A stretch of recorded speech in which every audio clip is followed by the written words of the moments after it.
Alrighty guys, welcome. So we are going to be playing in this Pauper Challenge 32 today, and we've actually already just started. I am first hand of the first round, and I am super duper stoked to do this. Stream will be on a delay. And actually, now that I think about it, we're going to have our little hand hider up as well. So I am playing Cascade TRON today, but our opponents will not be able to see more than what I let on.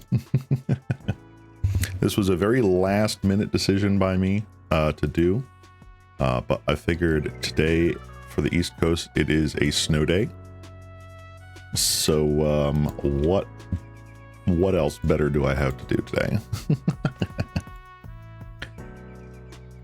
Let's see here. All right, I think I will go Ancient Stirrings. We have another Prophet Prism. We have a Wizard's Rockets. It's not terrible. Prophet Prism's always good. We got blue against us today.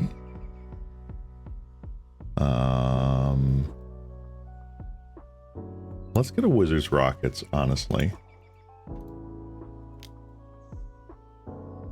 I think it's pretty safe to go Rockets, and then we can map next turn and start getting some stuff.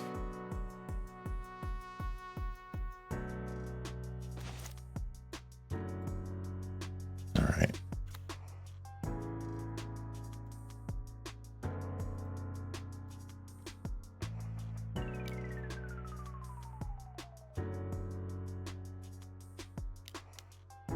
Figure they'd counterspell.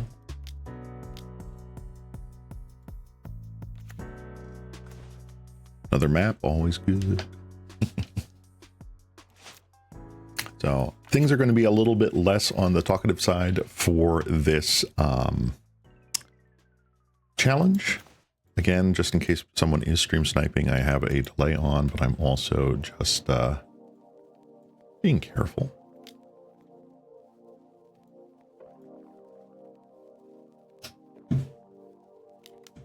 Does this resolve? It does not resolve. Ooh, fancy. Okay. Well, I do want to, at the very least,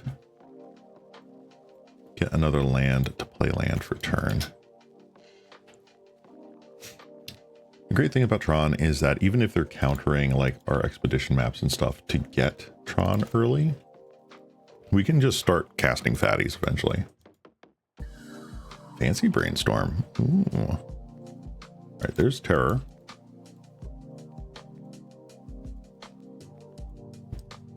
Let's see what we got.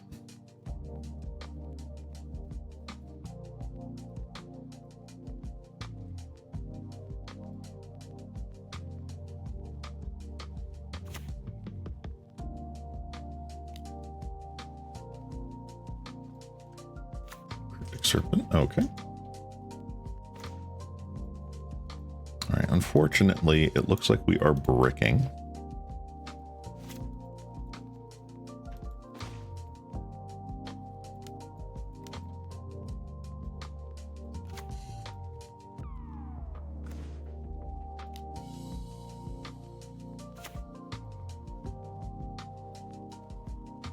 Just did not get lucky with our draws there. That is unfortunate. Another Brainstorm. Fancy Brainstorm.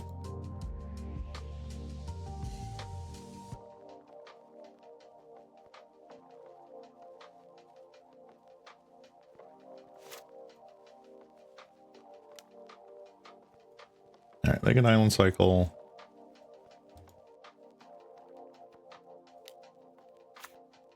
Another serpent.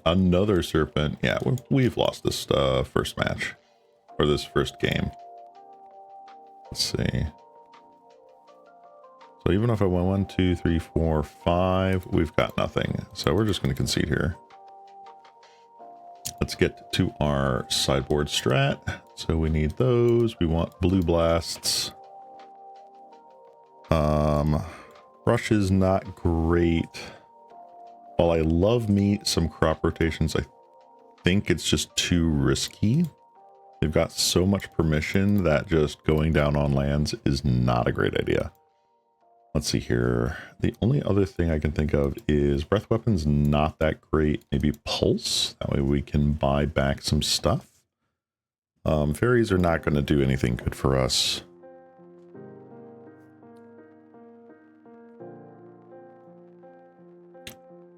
So this is what we're rocking here. I think that's what we're going to go with. 2 circles, 2 blasts, and a pulse. Nothing too crazy. Submit. They're going to bring in a bunch of artifact hate, so like annuls definitely coming in.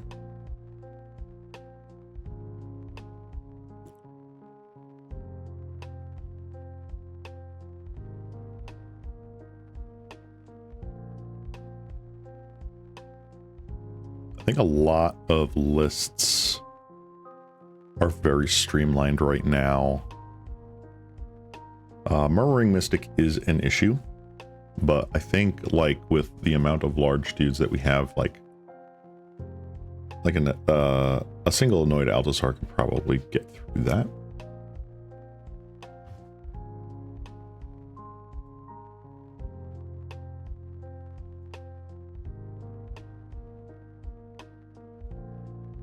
So let's see what we can do here. We have 71 people playing today, which is just kind of wild. I see Kerplingsy in there.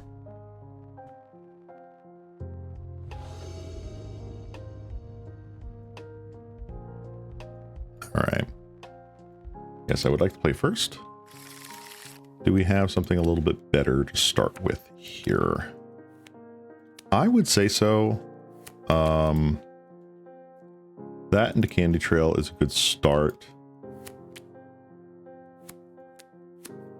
Bog is nice to have in hand, just to help slow them down a bit. So we'll start with that and a trail. Ancient Stirrings is pretty fine.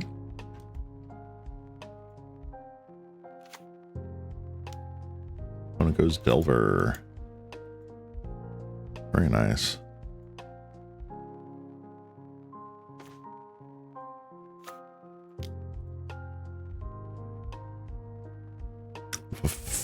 Forest, Pinnacle Kill Ship, Prof Prism.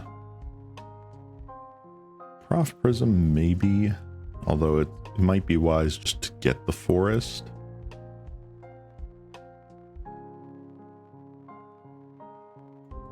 I'm gonna get just the forest here. That way we can sandbag the Bajuka Bog a little bit. They will always flip the Delver. They always flip the Delver.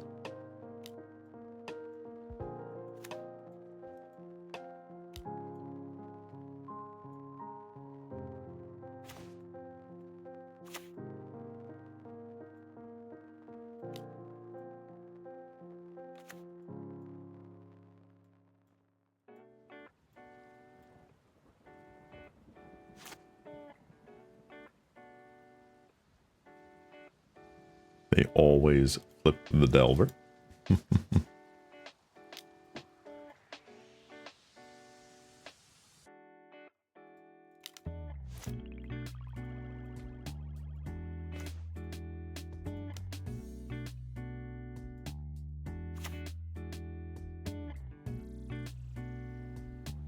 Oh, put both on the bottom. I misclicked there.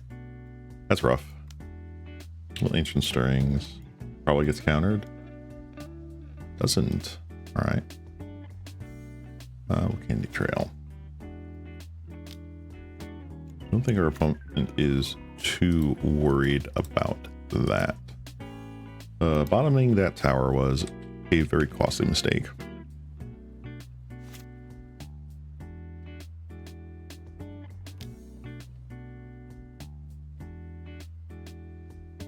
they had a really good starting hand where any sort of thing that we needed to worry about is basically to just get the insects out and go. All right, we're going to crack both candy trails here. Just try and stabilize. Plot scour themselves. All right, not too bad. We do know they have a Sleep of the Dead and a Demon Inferior.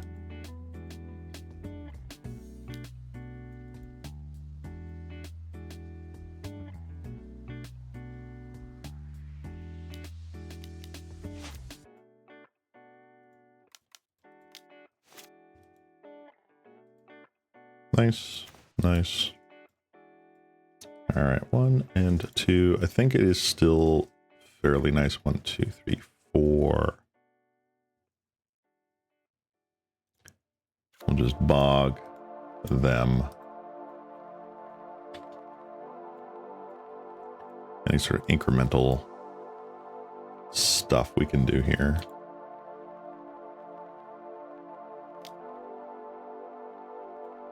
Thought scour.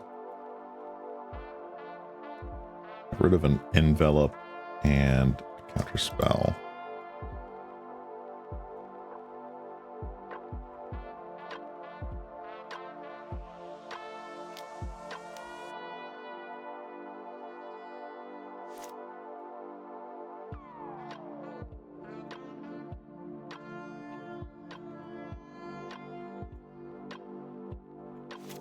Alright, Vanguard Marauder is possibly a good. Just depends on whether or not it'll get countered.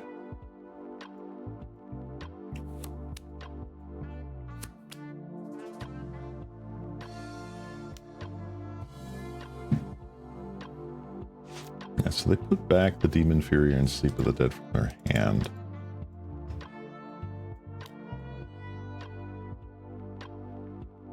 And of course they have all the spells in the world that... Yep. 1, 2, 3, 4, 5, 6. It doesn't matter because they have Sleep of the Dead in the yard. We just lose. Darn. Alright. First match of the thing. And we went up against a deck that is probably one of our worst matchups. Permission is very good against us.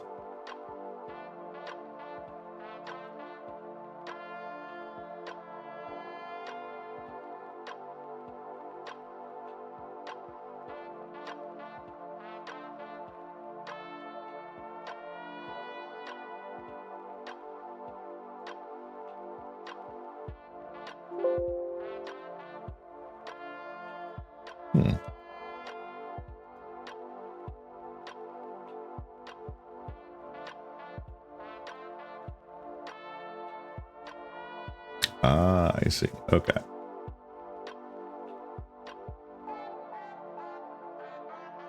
All right. So now we get to wait out until such time as we get the next round. Hey there, Toucan. Good to see you. Good to see you. We are on a stream delay, just to be on the safe side. So if it takes a hot minute for me to respond to you, that's why.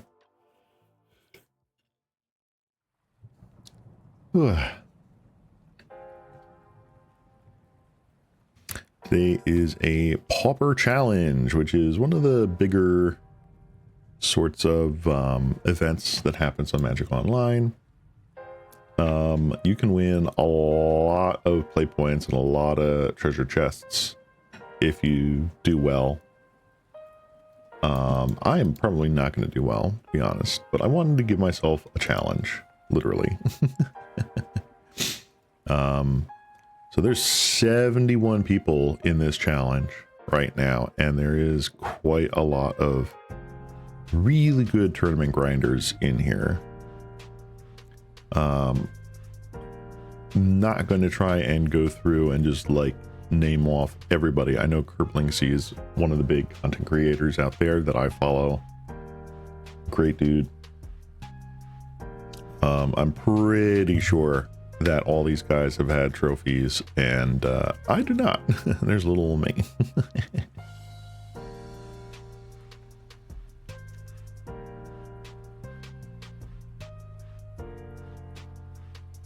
Hello there, Zealing. Good to see ya. Thank you for stopping by. I am on a stream delay right now because we are participating in a Pauper challenge. We've got 71 players playing for some seriously big prizes, and then there's little old me that's just struggle busting along.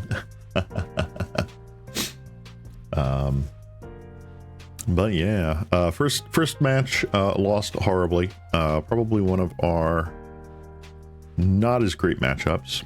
Mono Blue Terror. Mono Blue Terror, lots of counterspell, a lot of permission, and they were able to pivot very well with a solid opener in game 2. Two small dudes that, I mean, 2 Delver Secrets that both flipped is a very big clock against a deck that was expecting to go long game. Yeah, they just won. Gamba, thank you. It's going to be an interesting streaming experience for me, no doubt, because again, like super big here, and here they won 2-0, so the numbers show who won, and it's this guy. It's going to be weird for me because I made myself a little hand hider. This will pop up on screen when I'm in a match, so that just in case there's not going to be much stream sniping. Trust me, you don't need to stream snipe me to actually beat me. But I gotta try and challenge myself stream wise to talk about the match without revealing the hand that I have. So it's going to be something new for me. It's going to be a learning curve, and it's going to be awkward and weird, but hey, you know what? That's half the content, right?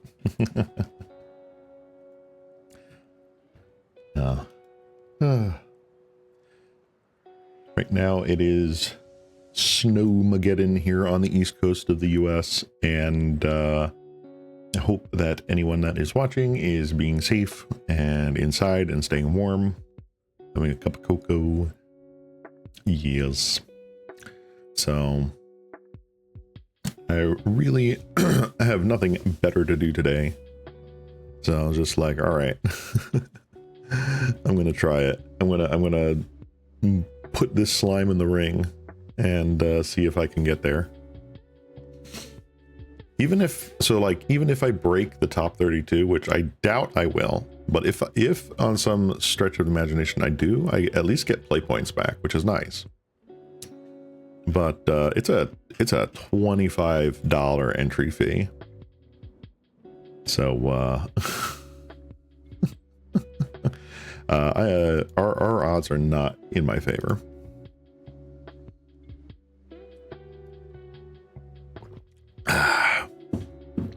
So yeah, in case anyone that is watching, the 3 of you that are, want to see more content like this, I will obviously shout out my Ko-fi page. Woo! So if you want to send over $1 to your local cat slime bard thing, all the money goes back into streams like this.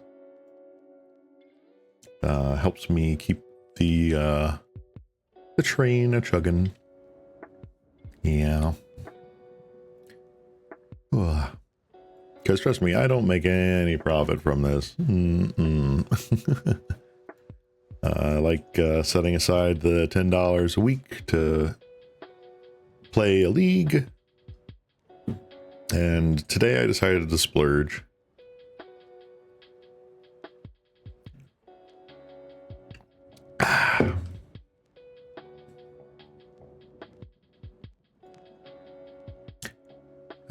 It's going to be interesting. For those who don't know, when I started playing Magic, it was very casual.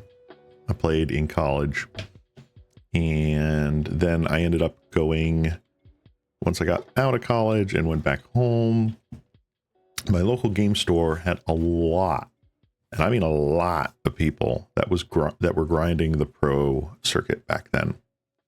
So we had people that were on the Star City Games tournament circuit. We had people that were vying for official pro tours and going to Grand Prix, and just,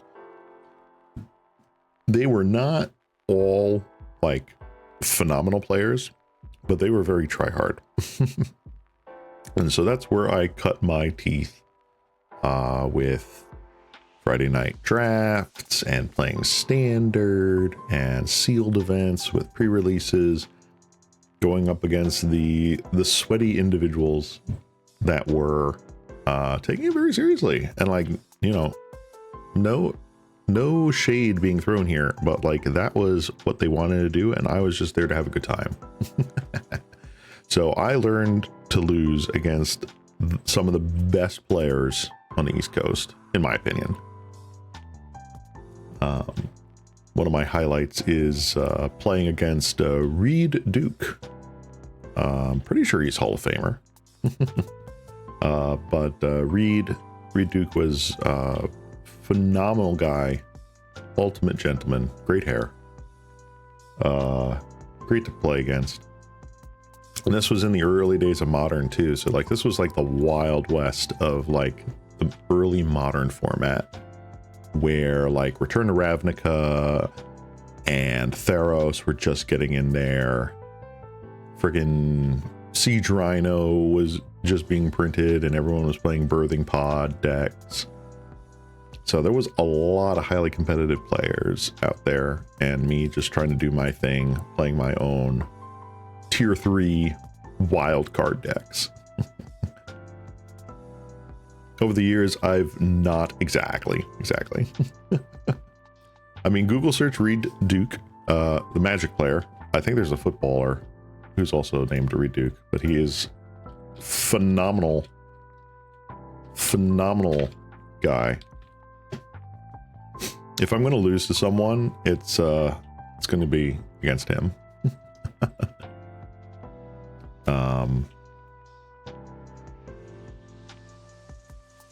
What was I going to say? Yeah, over the years I've lessened my competitiveness, because that's not exactly where I want to go, right? Like I'm in Magic for the funsies, and I do want to play kind of like at the top of my game as best as I can. But the ultimate thing is I want to have fun, and I want to know that I can have fun while still playing the game to the best of my ability. I don't necessarily need to go for the super uber top tier strats. I don't have to go for the things that feel dry, I guess would be the word. Like, oh, I could have been playing Mono Blue Terror today, but I'm not. I could have been playing, you know, Madness Burn, but I'm not. I'm playing a deck that's probably tier 3, tier 4 at best, and just trying to have fun. This little guy trying to have fun. But when I'm there, I am trying to play the game to the best of my ability, and I find joy in that.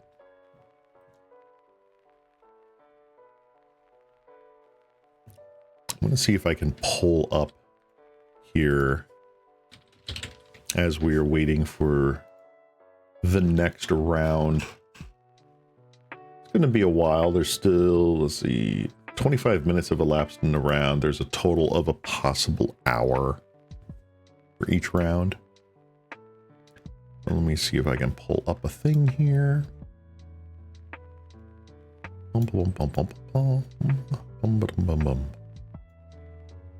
Yeah, here we go.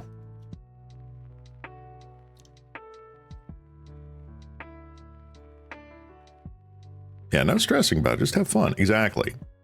The stressing about it is me trying to play optimally. and just learn how to play the game better. I played the game for many years, and you know what? It's just trying to push myself to the limit, essentially. All right, let me see if I can pull this up here, because I wanna kind of show this off because it's fun. I should have a collection picture of the deck here.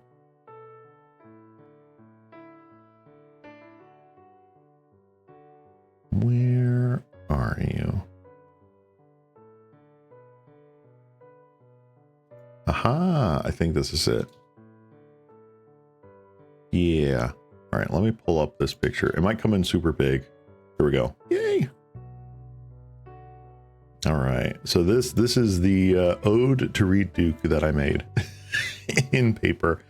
It's sort of tongue-in-cheek here, but really it was just like, I want a classic Jund deck, and this is what we've got. We've got all sorts of wackiness here. We've got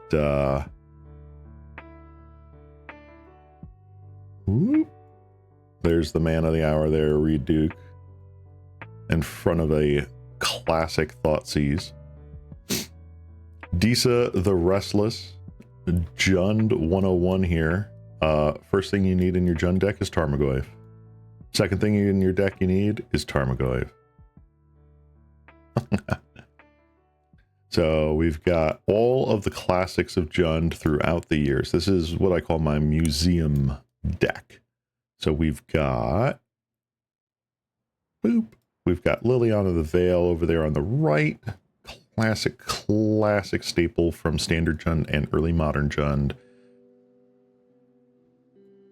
Here, let me resize this a little bit so you can still see me. Hi. And then, so going from left to right here, we have Sylvan Library, huge card advantage engine in Legacy Jund. Being able to essentially look at the top three and potentially draw all three of those cards at the cost of life. Big card advantage. Pernicious Deed, also called P-Deed. Pernicious Deed, big sweeper, again in Legacy, and also sort of like early rock mid-range. The term The Rock and his minions, any wrestling fans out there, the very first mid-range deck ever really like agreed upon was called The Rock, because it was green-black and it played a bunch of dudes and a creature that would use the dudes for advantage, like destroying things or getting cards or what have you. Pernicious Deed was in that deck, and I think it's also occasionally played in sideboards of Jund Legacy, or has been at least. We got Stomping Ground, again, modern Jund, huge on the Shockland mana base. I have the whole mana base in there with the Shocklands and the fetch lands. Dark Confidant, good old Bob. It is the, was it the Invitational? No. Yeah, I think Invitational or World Champion card, Dark Confidant there. Greatness at any cost. Card advantage engine, classic Jund card. In early modern. Bloodbraid Elf, big card advantage again. You basically got 2 spells for the price of 1. Hasty 3/2 Duder with Cascade, getting a free spell off the top that was cheaper than Bloodbraid Elf. The classic play is Bloodbraid Elf into Blightning. Discard 2 cards, lightning bolt your face, essentially. Super good. Maelstrom Pulse again. More sweepers, destroying so many things. Grim Flare, this is a more recent card, technically speaking, even though it's, what now, like 6-8 years old or whatever. Probably more than that. Grim Flare, more card advantage, early dude 2-drop that gets so much into the graveyard.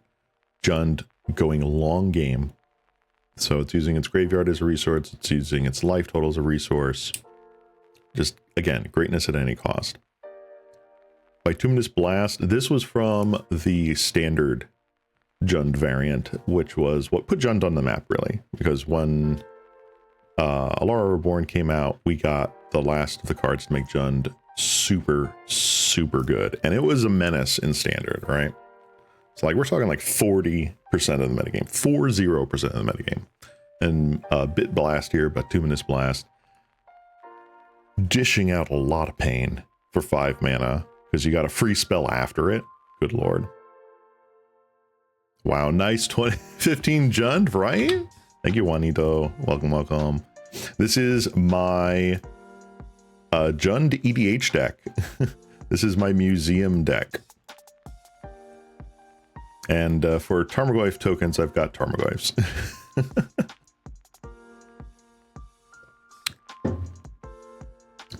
So yeah, this was a good fun outlet for me to pay an ode to one of my favorite sort of decks to root for. And having played against Reed Duke back at my old local scene years ago, it made sense to put him as the face of the deck on the sleeves there. Yeah. All right, let me boom. Get rid of that. Sorry there. Let me see if I can pull up.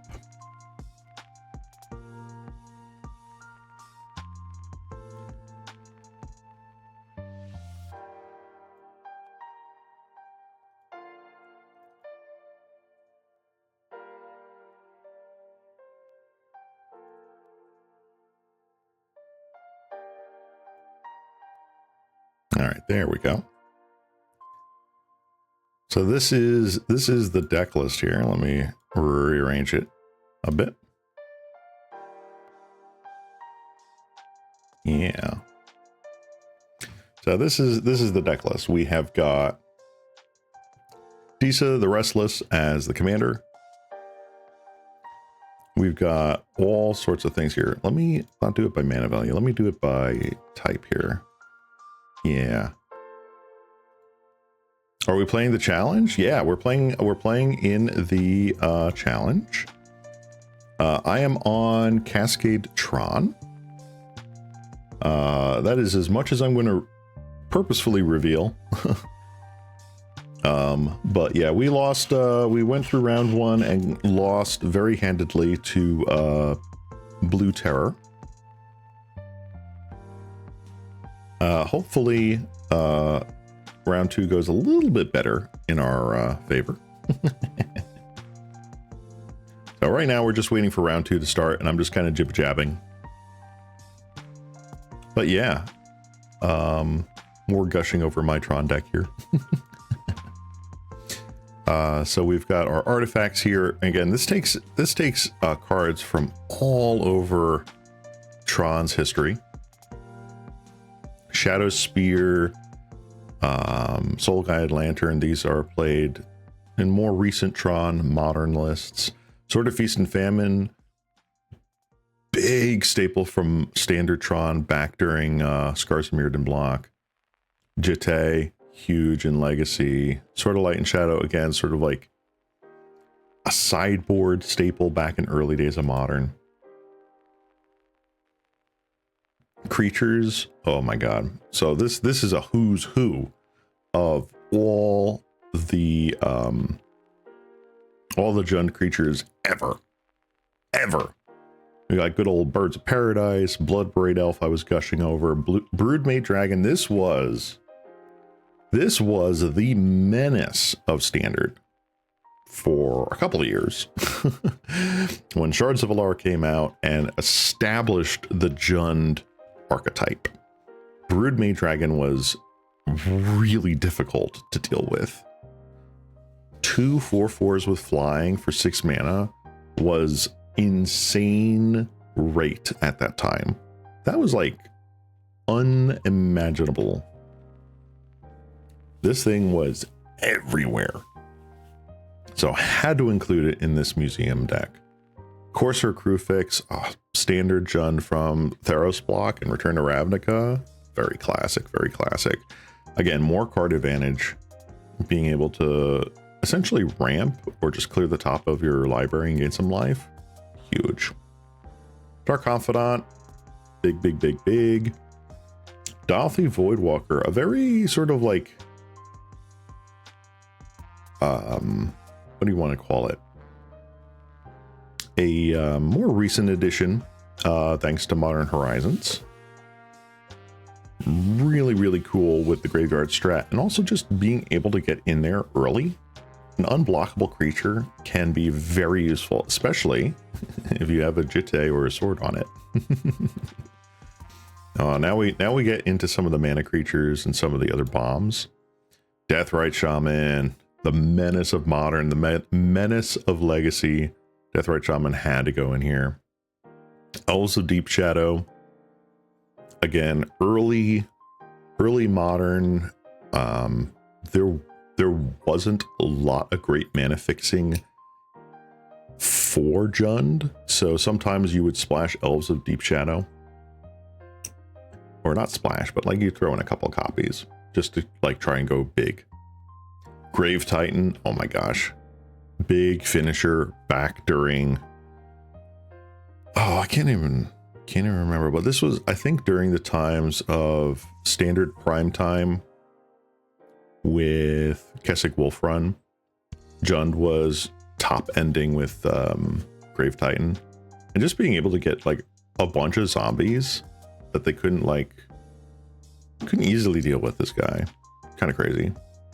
Grimflayer, talked about him. Nice efficient early drop. Haywire Might, sideboard staple nowadays. Just good to have in the EDH deck, let's be honest here. Ignoble Hierarch, mana fixing. Of course, it's being played in what Jund lists are doing nowadays in Modern. Kalitas, Trader of Get. This card, oh my god. Anyone that tried playing Jund during the Oath of the Gatewatch standard, this was your like finisher here. You just got so much advantage out of getting so many dudes. It's unreal. And it counts as Grave Hate. I mean, conditional Grave Hate, but Grave Hate nonetheless. Wow. Just wow. All right, let's see here. We got Llanowar Elves, another classic. Let me readjust this here. There we go. Another classic mana dork. Master of the Wild Hunt. Again, this was during the days of Jund Shards of Alara standard. Master of the Wild Hunt seems pretty terrible nowadays, but being able every one of your upkeeps to make a 2/2 and then be able to just blast something out of the sky, it was pretty good back then. Nowadays, not so much, but it was pretty good. Olivia Voldaren, oh my gosh. Okay, so trying to play with an Olivia Voldaren in play, you're gonna have a bad time. If you were aside from across the table from this, you're gonna have a bad time.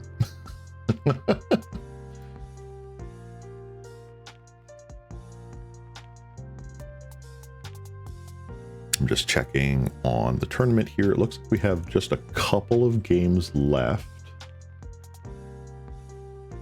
Okay, so we should be going into round 2 soon, maybe in the next 3 minutes or 4 minutes or so. Scavenging Ooze, good old Scoos, Grave Hate, Life Gain, what's there not to like? 6, a very recent addition to the Jund portfolio. This creature has just proven its worth time and time and time again. Stormbreath Dragon, oh my god. So protection from white in EDH is nothing to sniff at. It's pretty decent. And being able to just get in with a hasty 4/4, pretty decent. And the fact that later you can make it monstrous and just immediately deal more damage to an opponent, yeah, pretty good. Thrag Tusk, good old Thrag. This thing made Standard so grindy when it first came out. You have no idea how insane Standard warped around this card. Jund, any deck playing green, you just played Thragtusk. You played like 4 frags. Thrun the Last Troll, again, sort of a sideboard card, but I mean, it is hard to get rid of, and it's an efficient beater and blocker, again, especially with swords. Thundermaw Hellkite, Big Jund. Big Jund is good. Tireless Tracker, we've got our card advantage again. Investigating every time we land drop. Empire Nighthawk, this is the classic. This is the staple. This is the thing that back in the early days, people were just like, this is one of the best creatures ever printed. How do you deal with this? Vexing Shusher, this is again a sideboard card from early modern days. And to an extent, standard as well. Because at the time that Jund was rampaging standard from Shards of Alara, Shadowmoor was still standard legal. So, you know, pretty good. Oh, now we're getting into the enchantments. We're getting some spicy tech here, right? Fable Mirror Breaker. I don't think I have to explain how ridiculous this card is. Just being able to get a dude that increases your mana, card advantage, and then you get essentially a Kiki Jiki after that. Insane. Insane. P-Deed, already talked about. Phyrexian Arena, card advantage. So much card advantage. Sylvan Library, more card advantage. Underworld Connections. This is the Phyrexian Arena at home. Oh, now we get to the instance. This is where we try to just always have something to get our opponent. So we have a bunch of removal here. Ancient Grudge, Assassin's Trophy, just really good all-around removal in here. Dismember, Bit Blast, Doomblade, dies to Doomblade for a reason. Go for the Throat, Hero's Downfall, just so many kill spells. Terminate. And then we got some stuff to deal with other things like Kolaghan's Command. Terra Sunder is a rather recent addition, but super good. Rakdos Charm. Sometimes you just need to tell the token player to shut up. Sometimes you just need to have the token player shut up. And Bolt. Have to play Bolt. Have to play Bolt. And then the mana base. This is pretty comprehensive, actually. So every single one of these cards, yes, even Riveter's Outlook, has been played in a Jund deck at some point in time. We got Bog. We've got all of the fast lands. We've got all the shock lands. Graven Cairns, Kessig Wolf Run, Raging Ravine. Oh my god, the man lands. You guys don't know how awesome these man lands were back in the day. Raging Ravine was tough to get rid of. This thing was a house. We got Savage Lands. We've got Treetop Village. Treetop Village is such a classic early modern Jund. Treetop Village, just getting in for the beats, man. Got our fetches, we've got our proving ground, and yes, we are in fact running planeswalkers in EDH. I know, shocker. They are kind of terrible, but you have to include them, man. Grist, Liliana, the other Liliana, the Last Hope, nothing to sneeze at, man. This is such great recursion. And then Minsk and Boo. This is Legacy Jund at its finest. Even Riveters, look, it's a pretty baller in any deck that wants lands in the yard. Exactly. You want Delirium. You want to recur it with 6. 6 recurs it. You know, like you've got options here. What's the other one? Oh yeah, Life from the Loam. So now we get to the kind of spicy the spicy section of the deck where I am actually playing an illegal card. Oh no. So before I go on to that, let's go over the actual cardboard here. Damnation, we want to clear the board. Maelstrom Pulse, we want to clear the board. Museum Mortars, we want to clear the board. Vandal Blast, clear the board. Then we got some more ramp. We got Farseek and Rampant Growth. Yes, Chun decks in Standard back then did play Rampant Growth. Green Sun Zenith, how could you not? Before Green Sun was banned in Modern, it was played to help get like Birds of Paradise and stuff. And in Legacy, there's also a Green Sun package just to help get some of the early drops. Triad Arbor 2. Worked well with Cabal Therapy, I'll tell you that much. You know, the only thing I'm sad I don't have in here is like Thoughtseize, Inquisition of Kozilek, that sort of stuff. But in EDH, those are really hard to justify. Like super duper hard to justify. All right, I'm just taking another look at the list here, and it looks like we have 2 matches left. They're going pretty... Oh no, it is 1 match. It's just... Okay, they just list the guys twice. Okay. So 1 match is left. They're going to time. I wonder if Kerblinksy is playing the cat combo deck. I'm not going to stream snipe, but yeah. Oh, all right. We just hit it. We're going to be going back here. So just to wrap up real quick. Doom, doom, doom, doom, doom, doom, doom. All right. We got T-minus like 1.5 minutes before the next round starts. We got card advantage, card advantage, card advantage. Bilge Bog is, I think, the most recent card in this list. But yeah, Jundam out. There's a reason why I have Jundam out here. Jundam out, sorcery with retrace. Sorry, there's no room for reminder text. And when you cast this, you randomly select casting an Abrupt Decay, Blightning, Bloodbraid Elf, Lightning Bolt, Liliana Veil, or Tarmogoyf. How could you not play Jundam out in a EDH Jund deck? Just in case, I do have a Riveter's Charm in the sideboard, because if someone's just like, nah, I don't want to play against, you know, a playtest card, I'll just side that in. But yeah, Jund, super, super fun. All right, let's boop that out of there. Love Green Sun Zenith Dryad Arbor. Like, the floor of Zenith is a freaking Llanowar Elves, right? All right, so we've got about 30 seconds here. As a reminder to folks, there is a delay on my stream, so if I am a little late in responding to you, that is why. I'm trying to play this as carefully as I can. Again, I don't think stream snipers really need to snipe me in order to beat me. You can just do that with your eyes closed, man. That's fine. But I want to take this seriously enough that I'm giving myself the best possible chance, right? Right. All right, here we go. Round 2. Let's go, let's go, let's go.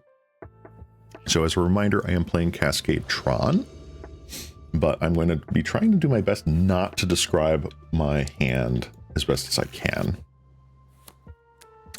Let me pull back up the card preview. There we go. What do we have here? I think this is a keep. We're doing pretty good here, honestly. Now, I just have to hope that we're not up again. Oh my gosh. Can't hate that. I hope we're not up against Blue Terror. All right, we're up against a fully foiled out red deck. All right, this is going to be tough. This is going to be tough. There is something to be said about just cracking Candy Trail here. I think I'm just going to play out a Wizard's Rockets and a map. That way we have all of our stuff on the board. And then this coming turn, we can just start cracking. Crystal Grotto might be the play. We can take a turn off from Tron until we have something that we can deal with the board here. Yeah, the hand is a PNG. Good luck. Thank you. Thank you, Ziling. Thank you, Serby. I'm going to need it. Red decks here are kind of difficult to deal with. All right. We have assembled Tron. I was going to say no Trons in the starting hand. Rip. Exactly right. It has worked. All right. I'm going to play another Candy Trail here. And let's see what we can get.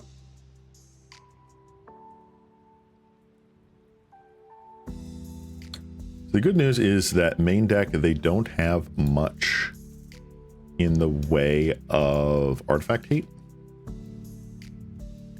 And we do have a lot of life gain. Excuse me. I think I will Wizard's Rockets here.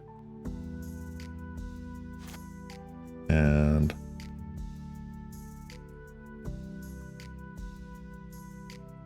let's do that.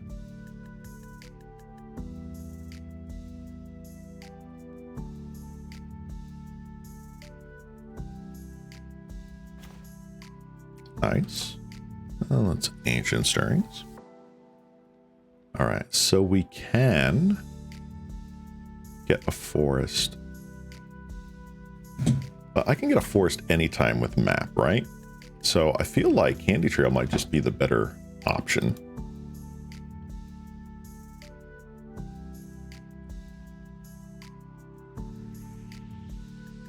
So this is turn 3, by the way. We have assembled Tron. Ooh, all right. We are cooking.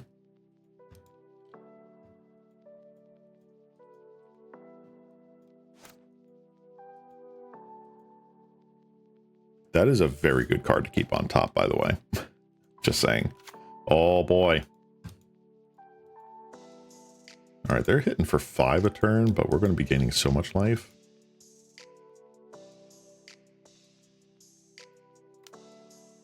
I think I will just do this now.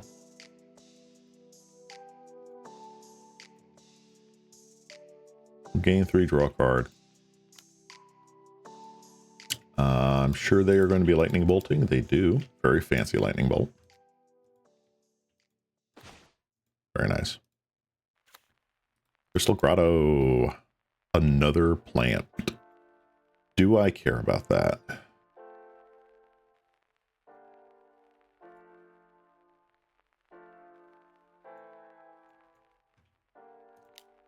One, two, well, 3, 4, 5.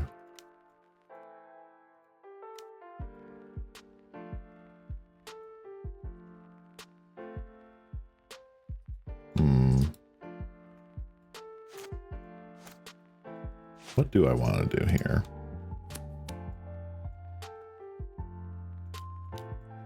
Yeah, I think this is still just the optimal thing that I can do. I am 1 mana short though, which sucks. It is possible that they just double bolt here. I want this to survive so I can start gaining like 10 life. But we'll see what happens. I am not going to block because if they have a Fire Blast, we're just screwed.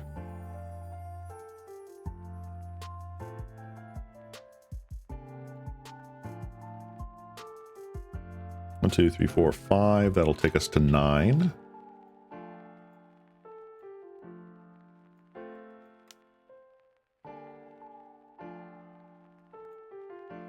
Sure. All right, so that was 5 damage that didn't go to my face. I'm okay with this.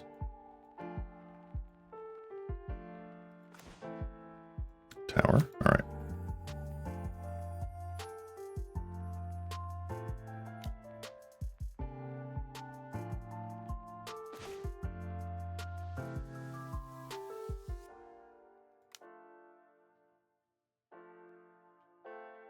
I think I'm going to do this to get a forest. This will save me the trouble for next turn.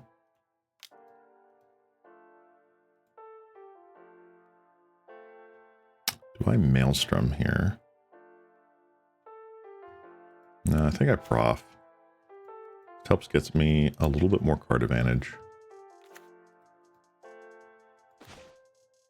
Ooh, breath weapon is pretty nice. 1, 2, 3, 4, 5. Yep. Sure, I played my land for turn. Good. It did gain me 5 life, in a way. Oh, burning tree. Okay, this makes more sense.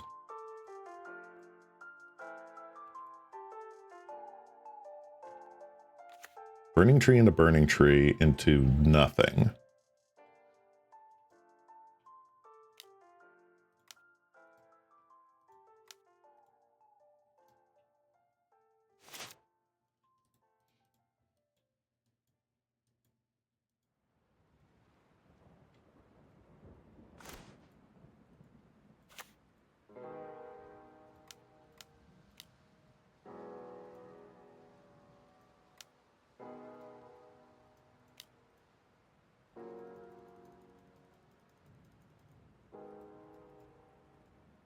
That was probably the best possible draw we could have had. Yup. All right. They're done. Mono red. Not ideal. All right. I don't think we need the Rush of Knowledges. Pinnacle Killship actually, hold on, no. I think Pinnacle Killship is actually just terrible. That's not going to help us.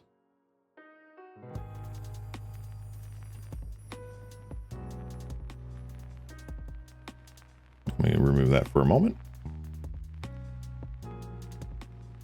Do I care? Do I want to trim some of the super top end?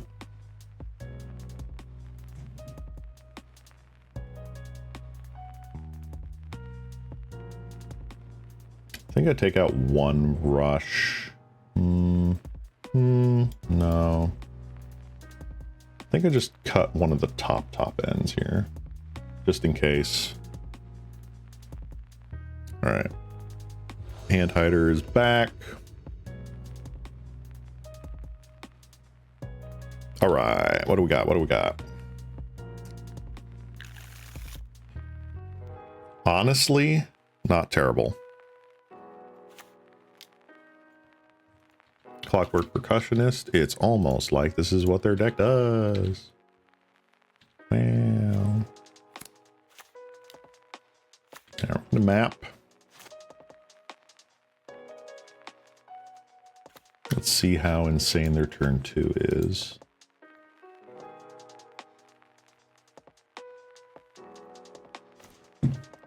All right. So the big problem here is even if I rip natural like Tron here with the map, I don't have any follow-up play. I think I'm just prof prisming and then next turn I just map.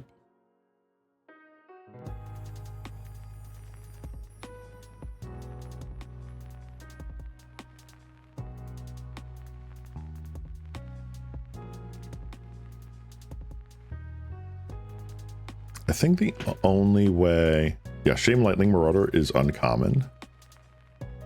Oh my god. Don't even remind me of Lightning Marauder. That was such a menace. Alright. Zol. I think the way we get punished here is if they like smash like map or prism.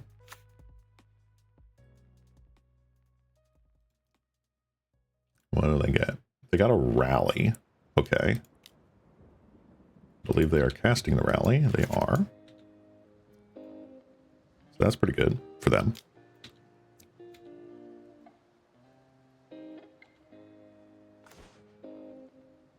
Okay. Do I prof prism or crop rotation?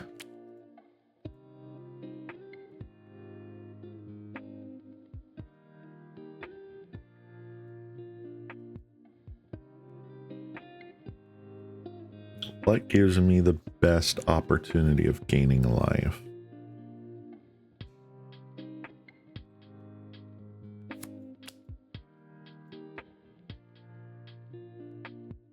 So if I mine Croft Prism, Crop Rotate, I get TRON. Doesn't do anything right now.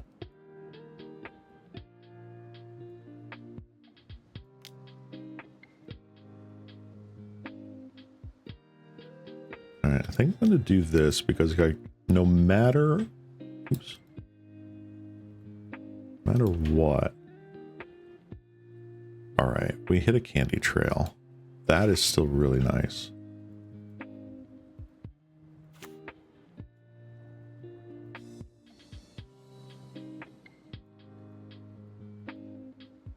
And I think I am going to map...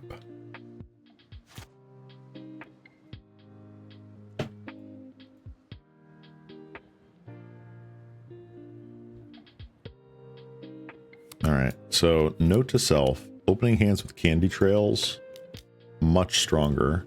Reckless impulse, sure. A mountain and a bolt. So 1, 2, 3, 4, 5, 6, 7, 8. I'm virtually dead here.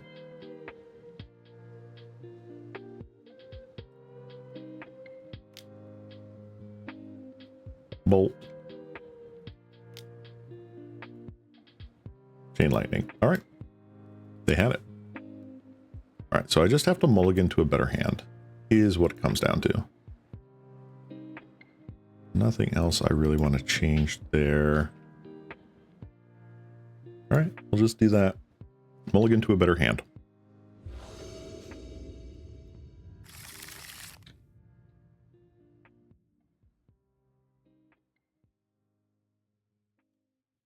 Okay, I think this is a better hand.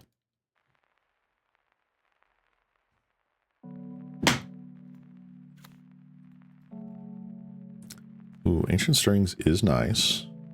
But is it what I want right now? I don't think so. It's Candy Trail. Ooh, okay. I'm going to put you on top and you on top. Great Furnace. Come on, Tomb Raider. No.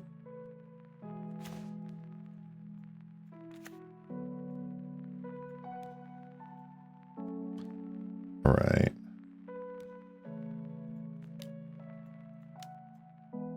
Let's just gain that life now.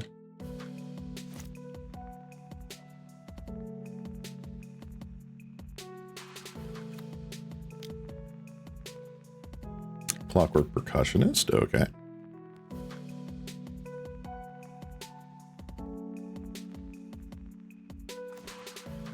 Okay.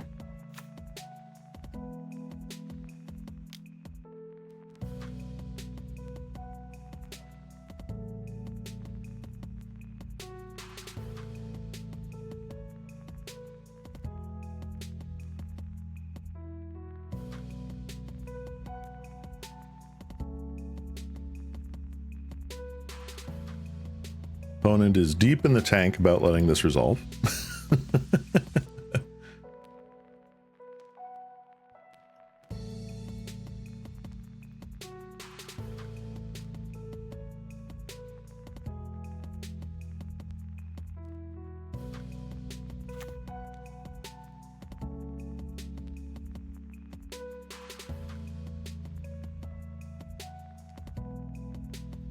I think I'm okay with that.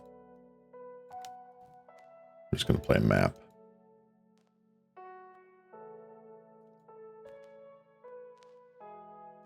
Honestly, you know what? I'm also going to play something else.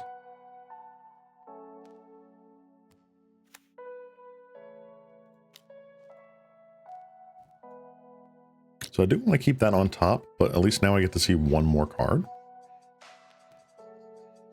And maybe that one more card changes my decision.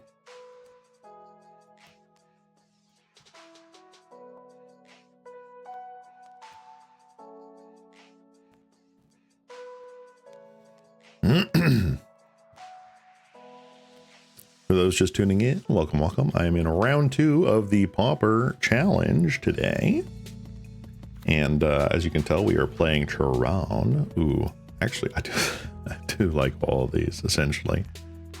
I think I'll just keep that on top. Stream is on a bit of a delay, and I do have a hand hider here, so I'm trying my best here to have a nice stream, but also just play with my strengths here. I don't think my opponents need to stream snipe me in order to beat me. I think you can just do that by breathing. But let's see what we can do. Yeah.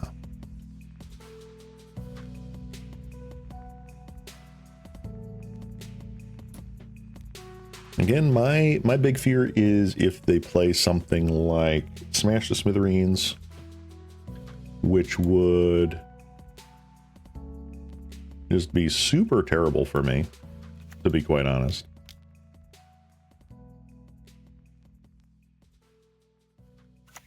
Burning Tree Emissary, okay.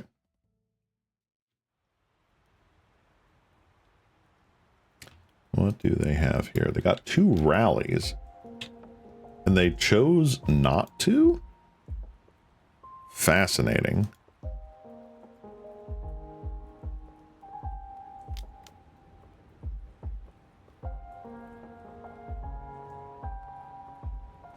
Oh! I'm such a derp. I am such a derp. Oh, it was right there. It was right there. I am so terrible.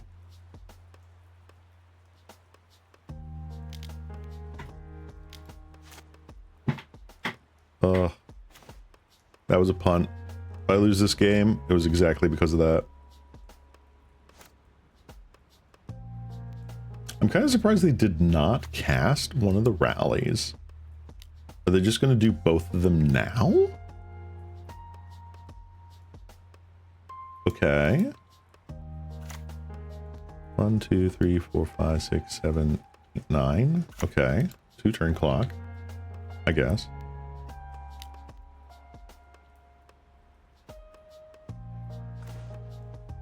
Nice.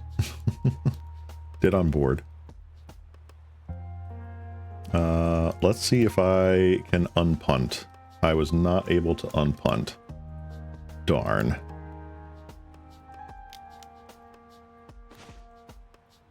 Darn. All right. So 1, 2, 3, 4, 5, 6, 7, 8, 9. So I do need to at least gain some amount of life, but I can't right now. Darn, I think I just threw that game away. Oh, I accidentally clicked a forest instead of getting my power plant. That was the punt. So I think I threw this match horrendously. Chain lightning and mountain. Yep. So they've just got me dead on board. 1, 2, 3, 4, 5, 6, 7, 8, 9, 10, 11, 12. That's unfortunate.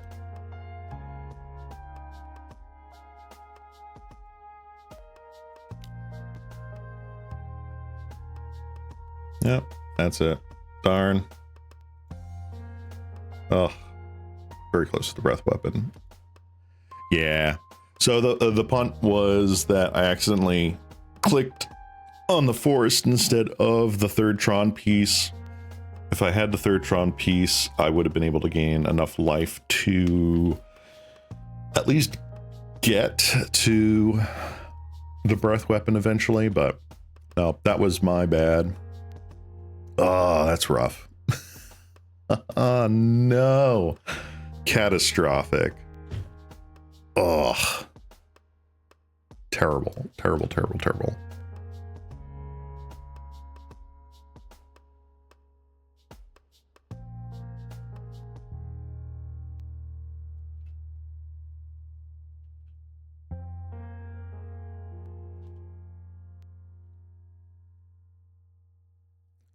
All right, let me take a look here.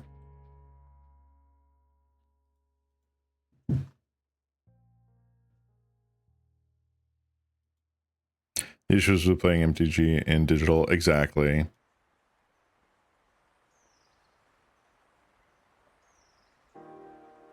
My mind just derped.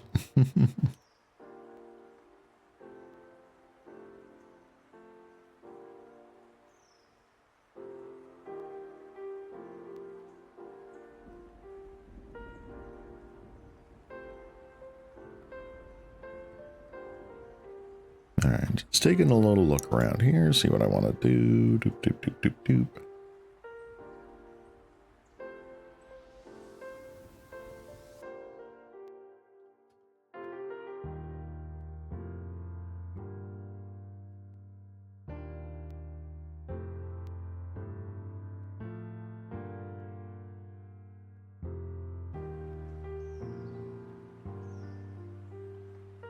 All right, let's do this then. Bum, bum, bum, bum, bum, bum.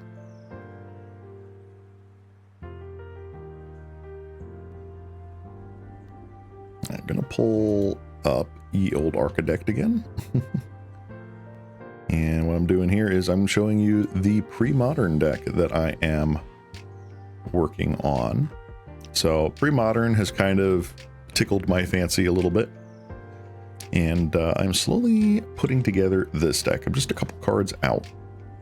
But I figure I had quite a bit of the cards, like the expensive cards, I should say, for this deck in paper already. And I was like, you know what? Let me try it. I do eventually want to get a spell table like area set up so that I can maybe do some more actual paper magics, either with viewers or just randos. But I like the idea of White Weenie in a format that you could actually thrive in. Mother of Runes, super nice. Classic Savannah Lions. We got a whole bunch of the shadow creatures here. Soltari Champion is essentially an anthem effect for our creatures. So we are able to play 4 anthems on a dude, as well as the classic anthem Crusade. So because pre-modern is not a Wizards like officially sanctioned format, in paper you actually can play Crusade. Otherwise it is banned literally everywhere. On Magic Online, since Crusade is not available there anymore, this would just have to be Glorious Anthem, essentially.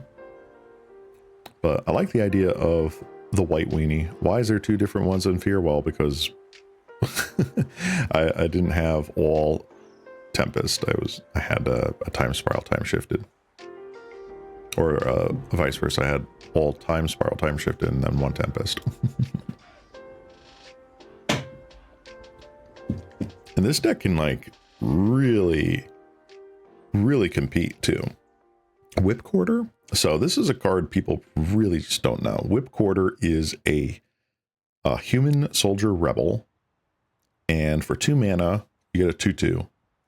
And you can a white tap to tap target creature, which in a format of Stifle Not is pretty important, I would say. But you can also do some tech where we're playing a sweet 1 of Remosian Sergeant to go and grab these and just start chaining them out. So you can play a control game as well as an aggro game. And we've got 3 pump effects with Crusade, 4 with 4 more with Soltari Champion. So there's a way to really pump up the White Weenies here.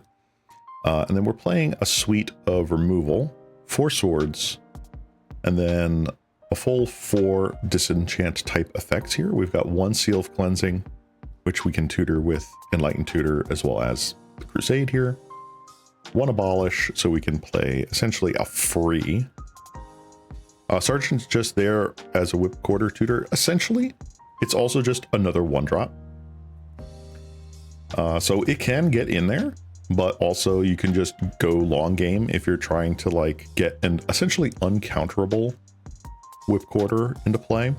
Now, in pre-modern, Stifle is rampant, so you have to be careful with that, but otherwise Like if they don't answer that, you just get a whole bunch of stuff. It's also really good against sort of like, I'm not going to say great against Sly, like red deck wins, but you can in fact just start getting out these things and just start tapping down mid-range creature decks. It's just like, oh, I'm going to keep tapping down your Exalted Angels or whatever, so they can't attack you. It is a pretty decent option. But yeah, bunch of disenchant effects because artifacts and enchantments are really powerful in this format. We're playing 20 of the sweetest planes artwork you can get. And then the sideboard is actually kind of interesting here. So we're playing Absolute Law, Rune of Protection red, and Silver Knights for the mono red and Goblin matchups. So Goblins is still absolutely insane because Goblin Lackey like just goes nutter butters. Absolute Law, Rune of Protection red over Cop red, because if you get one of these down against the red decks, it's very unlikely that they will get rid of it. Unless they're playing red-green. If they're playing red-green, like, okay, then you want to keep it around. But then the other one, if you happen to draw, you can just cycle away. And at least in our version of the deck, the fact that this is a white pip to pay the cost instead of just anything is negligible. It doesn't matter. Silver Knight, First Strike Pro Red, again, great with goblins. Great with red deck wins in general. We have another disenchant effect here and another Enlightened Tutor, just in case we need to really go after that kind of stuff. Tormod's Crypt as well, because there are graveyard synergies here, and Reanimator is a thing. Worship, because sometimes you just need to not die. And then the real spicy bit here, again, I forget exactly which YouTuber I found this list from originally before I did some tweaks, but they were playing 4 Orms Chant in the side. And this just kind of screws over combo decks a little bit. Like the 1-2 punch of playing Phyrexian Dreadnought into Stifle, Orms Chant just kind of stops that, you know, assuming it resolves. But it also helps against other sort of like combo-y sort of deals here. Pretty nice. And then for my own sake, I put in a maybe board, and this is just to remind me of other options that I have here. So True Believer shuts down Oath of Druids pretty well as just helps against other targeted sorts of decks like Discard and what have you. Exalted Angel is an absolute beast in this format. It is surprisingly hard to deal with. And since we are mono white, this is pretty good to consider. Glorious Anthem, again, because Castle is not legal in Magic Online. I have to remind myself there is an Anthem effect we can play. Phyrexian Furnace. Graveyard decks do exist still, and it's good to have something against them. And then Rain of Blades. This this is my hedge against essentially elves and goblins that are like my consideration, but I'm not going to go for like the super narrow cards because I don't have anyone to play with yet. I built this and / am building this because I got really hooked on the pre-modern idea and the brewing. And it's just like, I'm going to just have a deck in paper, and maybe someday I'll be able to play it. Hopefully on stream, if not just in person. But yeah, it's pretty cool. And besides, I had a lot of the old art cards for this. Swords of Plowshares, Seal Cleansings, I had Whip Quarters. I had a couple of Mother Runes. I had to just buy a couple extra. Surprisingly enough, I did have some of the Tempest Duders. So yay. But yeah, I was super stoked to try this out. I also had 2 Enlightened Tutors, which did not hurt at all. Yeah. All right, let me take another quick look here at the thing. All right, so we have a few matches left here. 1, 2, 3, 4. I'm still upset with the fact that I just punted. If I had grabbed the correct land there, I would have had a much better chance of winning that round. Darn. How rare is the mirror match that Crusade is preferred over Anthem? I'd say it's pretty rare.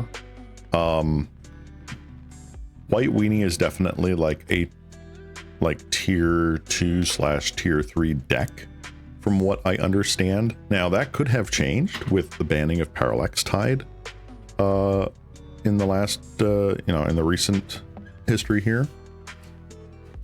But Crusade is probably just better because, again, it lowers your curve. It lowers your curve so much. The difference between 2 mana and 3 mana is insane. But again, if/when I ever want to try and play it on Magic Online, which I haven't put any ticks towards it yet, because, I mean, pre-modern is exploding, right? On Magic Online, because now you can actually play it. It's under the contraption format. No idea why they called it like that, but okay. And there's a lot of price gouging right now, is basically what it is. So, But Crusade is just the better card overall. Because White's just not all that playable, except for like Exalted Angel and like Lightning Angel, really. Kinda, sorta, kinda. And at that point, you've got bigger issues. So, all right. So we've got a few matches left here. Again, it looks like a lot, but you got to remember that these are like this one here, number 3 and number 31 are the same. So it's just like cut that in half. I'm going to be right back. I'm going to grab myself a drink. And once I'm back, hopefully, possibly, maybe we'll be ready for round 3, where I will not just throw away a game. So stick around, guys. Keep rooting on your local cat slime here. Maybe, possibly, I can actually do something. If I can win one match, I will be happy with my standings. So, BRB, guys. Boop.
Hey guys, I'm back.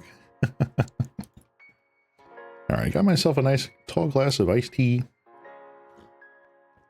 Num, num, num, num, num, num. And I also got myself some pretzels.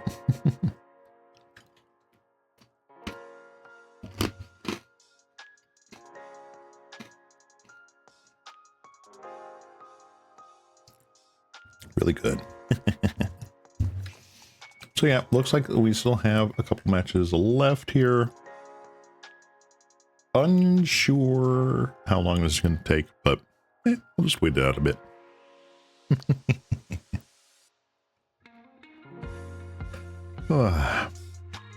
I am so upset with myself for making that mistake in the last game. But who knows? Maybe I'll just get better as time goes by here.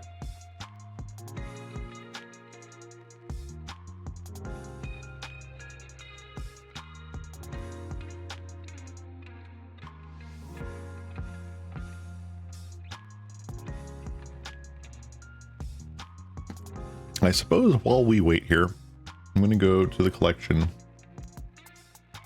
and show off a deck that has sort of been making the rounds in terms of like brews. I ran into this a couple of times in the 2-mans, and it is a Selesnya counters deck. So it's playing cards. Hold on, why is preview not coming up? There we go. It's playing cards like Enduring Bond, Warden, but more so Star Pupil, right? It is a 1-mana creature that comes in with a +1/+1 counter, and when it dies, you can move the counter somewhere else, right? Right. So you play a whole bunch of creatures that do that, and eventually you can just get them super large just from attrition and trading. Something like Faithful Watchdog suddenly goes from being a 3/3 with Vigilance to like a 5/5 or a 6/6, right? Then you're playing cheap proliferate cards like Thirsting Roots, Smell Fear, which also acts as a removal spell, and then some tech cards like Duskshell Crawler, which gives your creatures that have +1/+1 counters on them trample, and Enoch Bondkind, which has Outlast, but each creature with a +1/+1 counter on it that I have has First Strike. And that's pretty cool. Something like Evolution Witness 2 can also just help recur all the creatures that we got going on.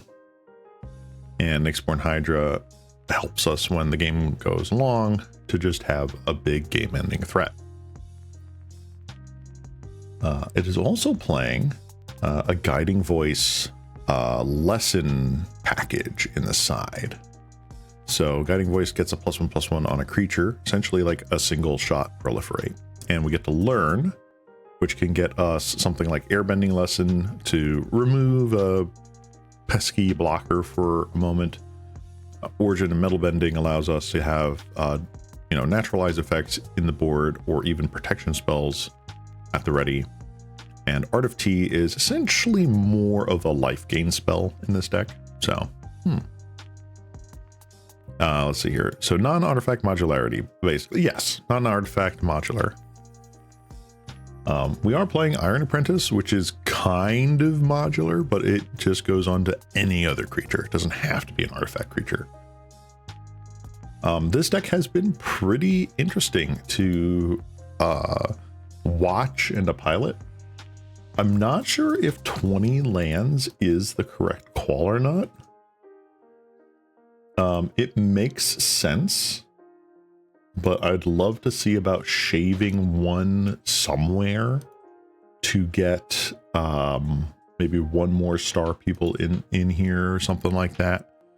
Just because the amount of times I've flooded out has been pretty horrendous. But again, that just could be variance. But I've been really interested in seeing what decks are now starting to come out with the Lorwyn expansion that's come out, Lorwyn Eclipse. As you can see up here, I have acquired new cards. And this one in particular is gaining some traction here. Gold Meadow Nomad. I saw a list 5.0 the other day that was playing essentially like a reanimator life gain deck. So it was like playing this with sacred cats, because this is essentially a sacred cat, right? But you don't get like just a copy of this. So it goes in the graveyard. You get to quote unquote cast this again from the graveyard. And then you play the Gates package. So you get Basilisk Gate, and you can just have a ton of big dudes that just keep coming back. And then they play Anointer Priest, which Anointer Priest is a Soul Warden, lets you gain a life every time a creature enters battlefield under control, and it has Embalm.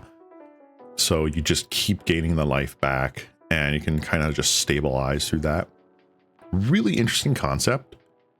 I might also just put that together. Might not have enough time right now because I think there's literally 2 matches left in this round, but I might build that in the coming downtime between rounds.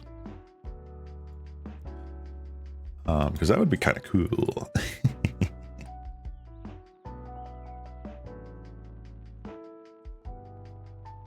Let's see. I'm going to try and find it again. That way I can actually just do it. Yeah, there's that list. Okay.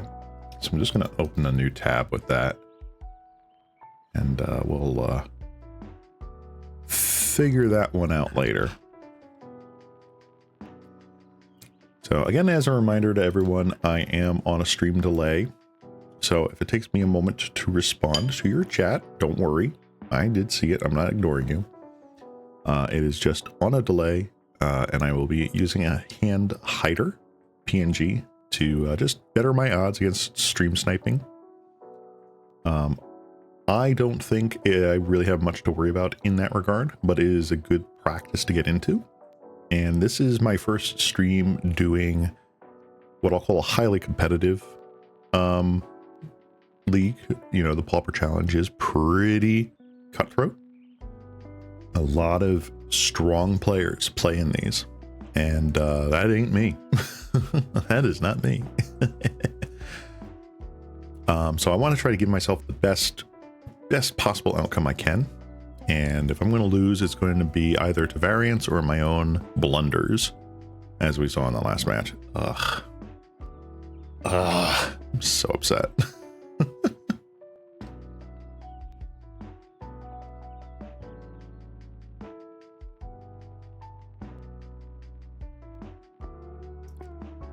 And although I don't normally shout this out a lot of times, but during this stream I will. If you guys like my content and like seeing this little Slimu stream, feel free to go to my Ko-fi page. There's a link down below on Twitch. I use all the proceeds from that to go back into the streams. This challenge costs $25 to enter.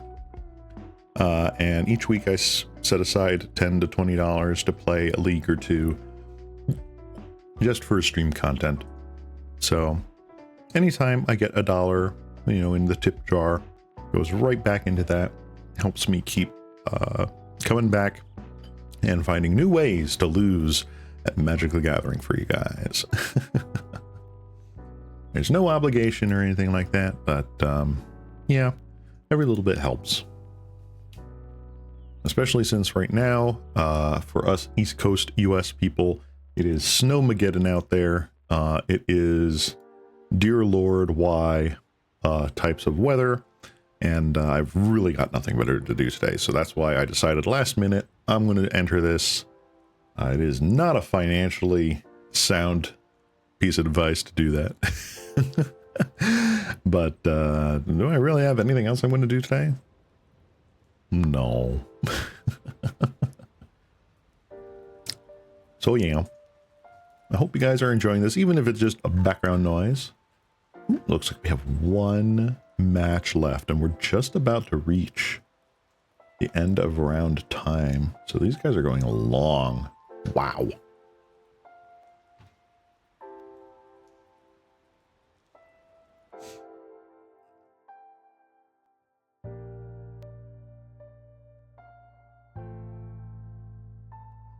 I don't know how far I'm going to play into this. Like, I don't know if I'm going to play to the very end, like, and go like 0-7 or whatever, however many rounds it is. Yeah, it's 7 rounds. If I go like 0-7, no. But I will give this my best shot and see what I can do.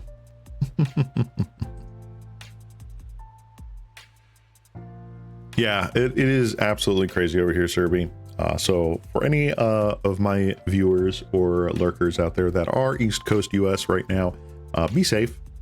Do not go driving or walking or sledding or flying unless you absolutely freaking have to, like emergency status. Just wait it out, guys. Get some hot cocoa, make some chili, have some soup, warm soup. That's what I'm going to be doing. So it is kind of nuts. In my area, I think, what was it? They said temperatures were like down to like 10 degrees Fahrenheit with wind chill going below 0. Not fun. Not fun.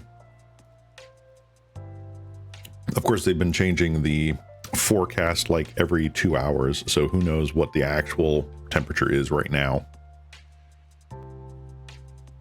All right. The timer has gone down. The last match has finished. We are about to go into round 3 here. Ladies and gentlemen and others, let me lend me your energy. Let's see if TRON can get a win. We went up against Mono Blue Delver and lost to just being better than us, quite honestly. And we went up against Mono Red Rally and we lost to essentially us derping. Let's see, what can we do here? Come on, big money.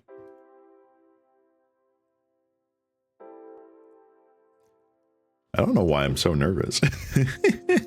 Let's see what we got here. No, we lost the die roll.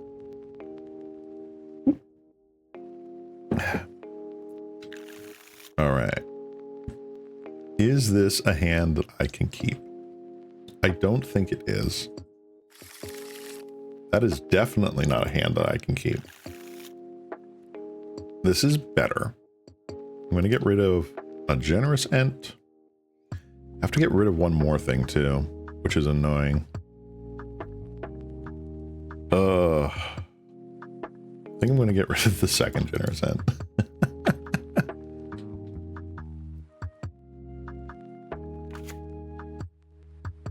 Good luck in round 3. Thank you, thank you.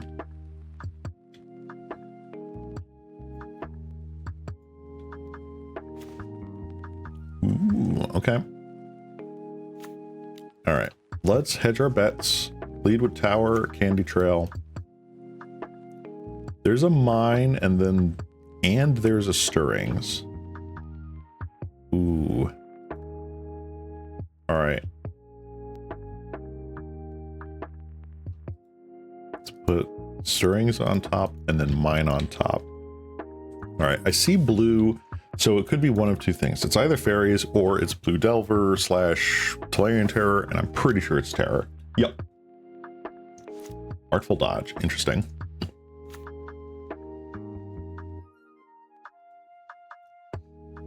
Also, first time chatter, I just realized that. Thank you, Walmart Greater.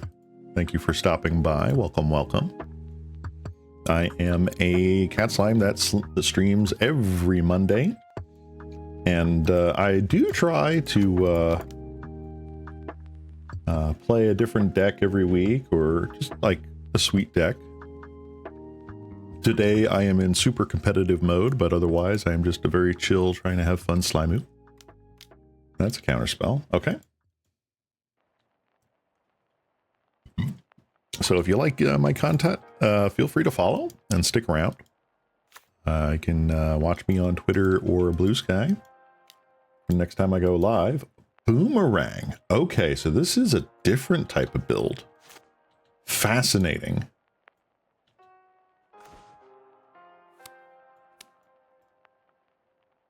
Very interesting. I'm going to do something different here. All right, we have another tower. I think I'll just do that because getting more lands is usually a good idea. So this is the tempo version of Tolarian Terror. Fascinating. There's Cryptic Serpent. Yep. That's going to be really tough for us to deal with right now because of the boomerang.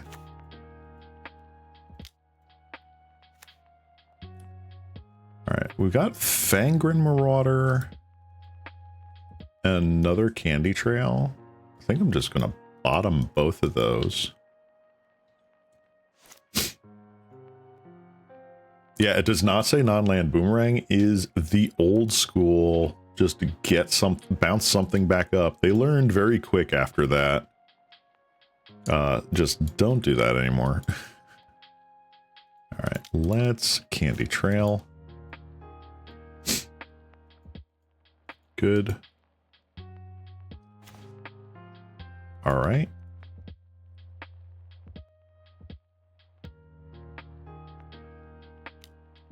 Spell Pierce.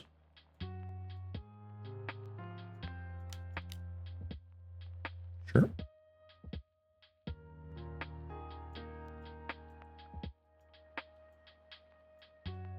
Another Spell Pierce. Force Spike. Sure.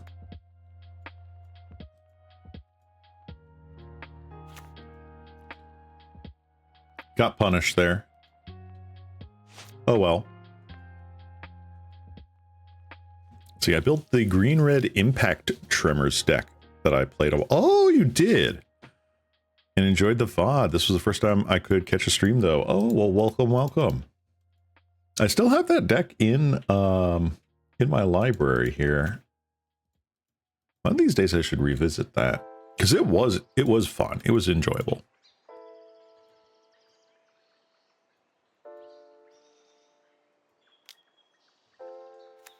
Wow. So both Spell Pierce and Force Spike. That's going to be crazy. All right. Let's see.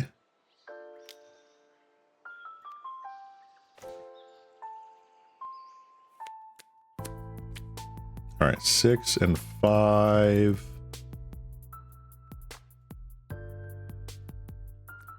I can essentially make one more turn here.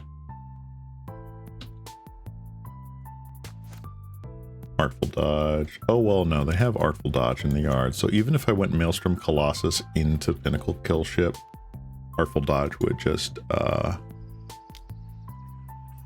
screw that over.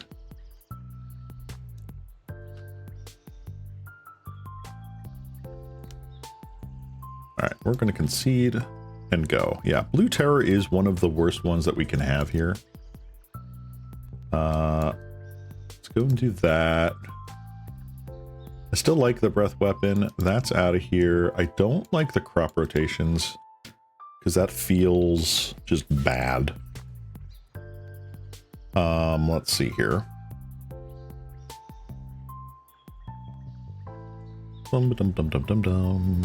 Get rid of one Rush of Knowledge, I guess. Yeah, one Rush of Knowledge, and then maybe like a Maelstrom. Well, no, Maelstrom's actually pretty good. Noid Altosaur is kind of mid. Get rid of you. Let's try that. The tempo is really tough, though. I'm gonna mulligan. That hand just doesn't do enough for me. This, however, does.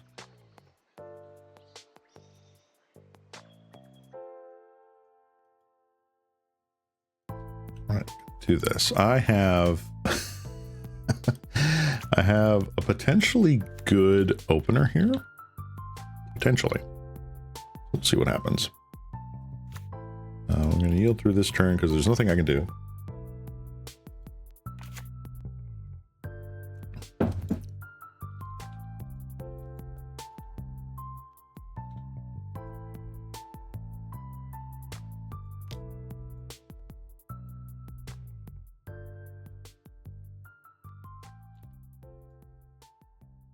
All right, so they do run Delver of Secrets. All right.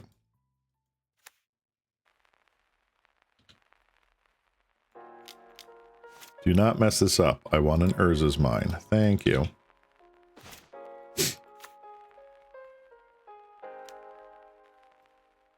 Prof Prism. A null.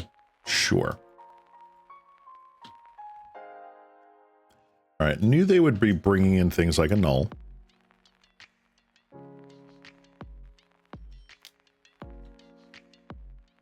All right, 1, 2, 3, 4, 5, 6. All right, so they've got enough spells in the yard now to just get down a duder. Excuse me.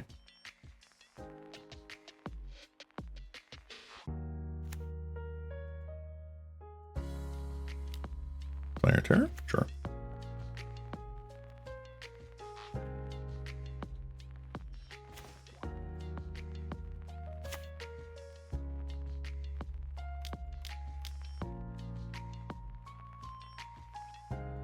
All right, Generous Ant, let's go.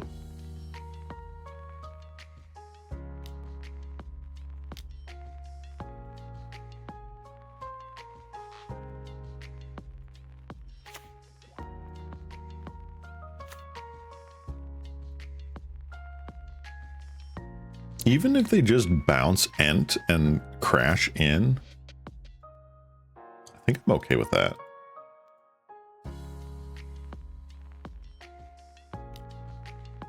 Delver, all right. Cool. Cool, cool, cool.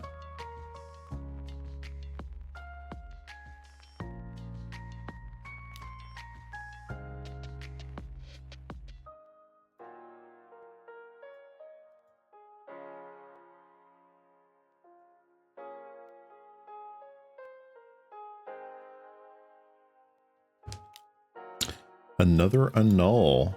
Fascinating.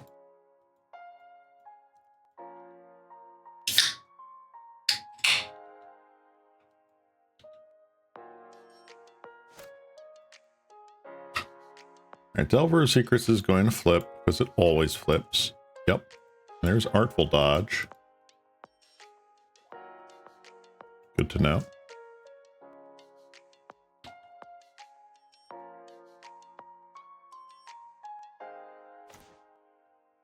Another Generous Ant.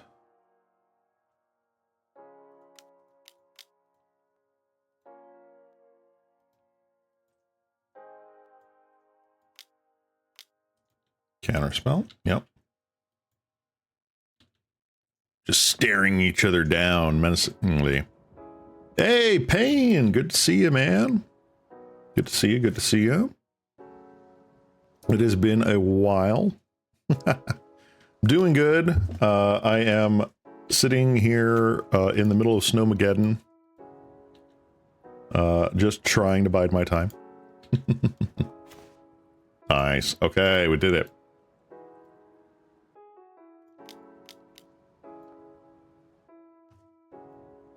Let's see. Do they have the third annul? I'll be so sad if they have the third annul. Spell Pierce. I think I'm okay with that.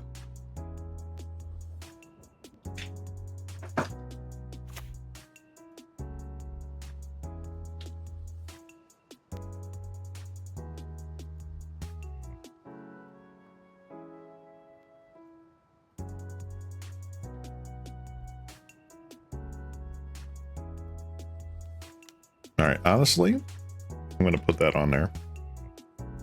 So just in case, yeah, it has indeed. Same, been playing a lot of, ooh, First Descendant. Interesting. Let me know how that goes. Going in for 10, that's fine. So I am currently on a stream delay here because this is a very highly competitive challenge that I am participating in.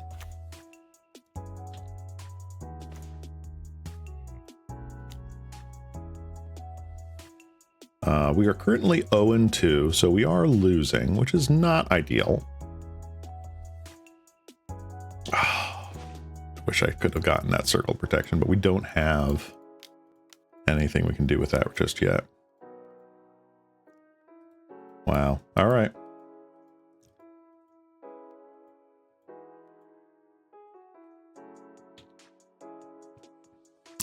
So there is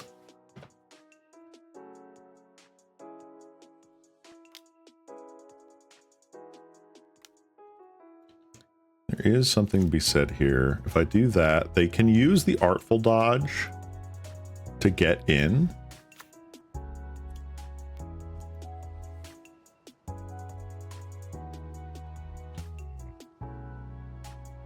They don't. Fascinating.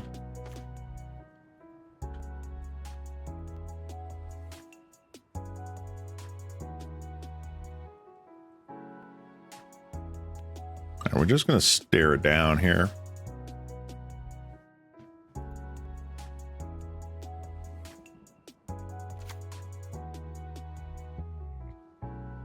Opponent doesn't want to blink just yet.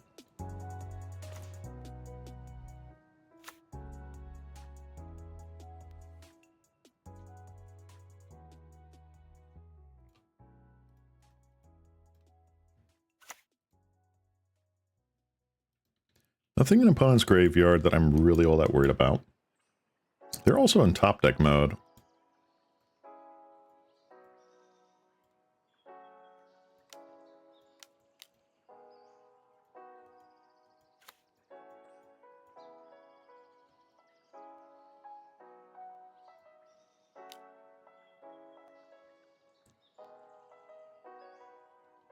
Alrighty.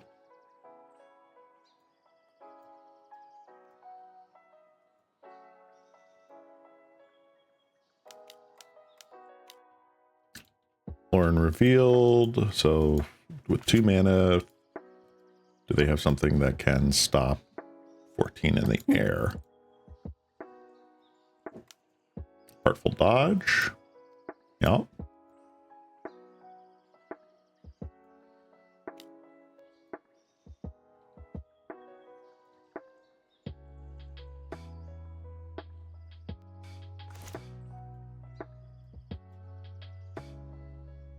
Okay. So, what could they have here? They could have a boomerang.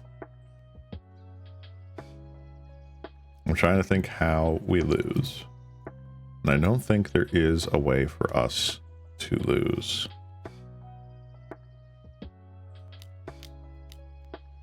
Let's play to our outs. And we'll kill the other terror.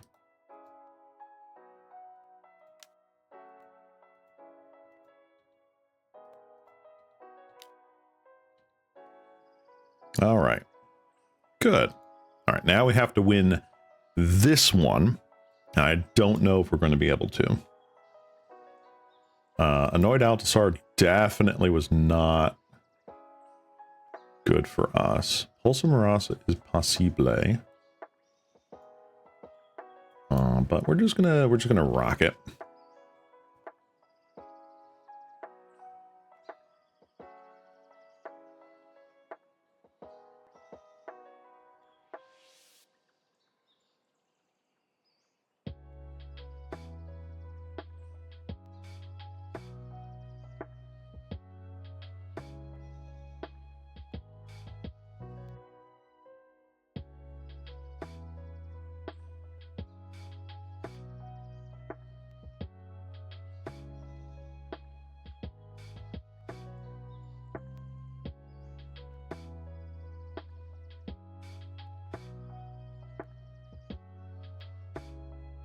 All right. Opponent is going deep in the tank here.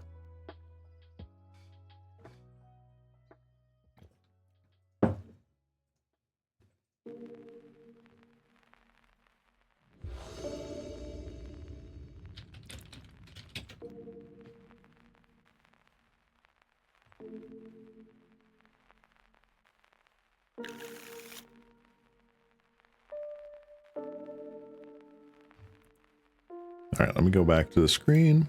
There we go. Is this a keep? Oof. I think it is not. This is slightly better.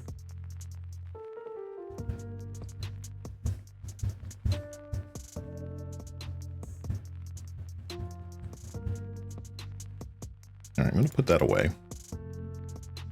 And we'll see what our opponent does.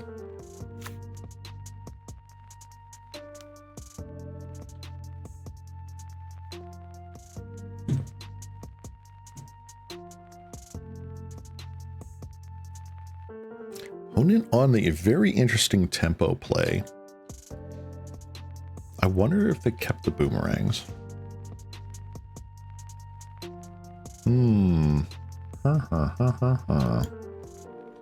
All right, well, we're gonna do this, and we're gonna hope that we get there.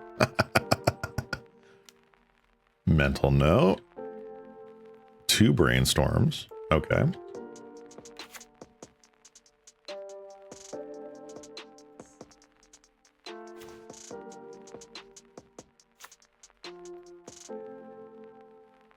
All right, that can definitely go on the bottom there.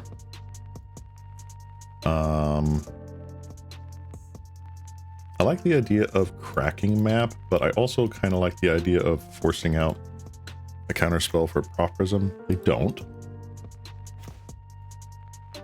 Good to know. All right, let's see what happens. Probably going to have another mental note or a thought scour at the end of turn. Brainstorm. Okay. Are they going to have the thought scour or mental note and the upkeep? No. Okay, so they brainstorm lock themselves a little bit. Sleep of the Dead, Artful Dodge. Good to know. All right, there's a terror. Another terror. Okay.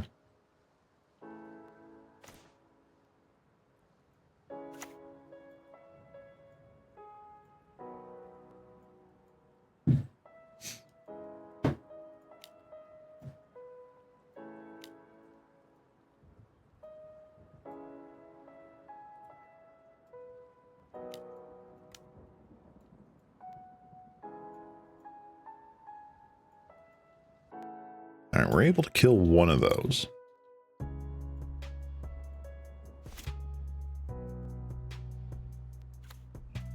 Yield through this turn, because there's nothing else I can really do just yet.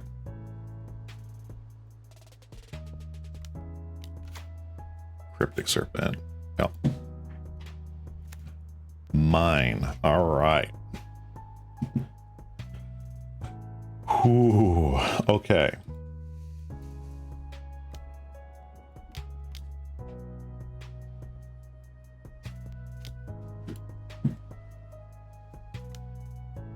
Know what's coming.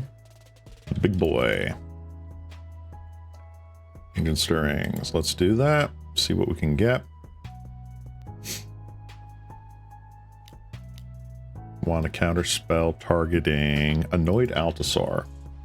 Okay. Metalwork Colossus. Sure. All right, so they can get in here and be pretty good. I think I have a different strategy for the coming turn, though. And we'll just see if it works or not.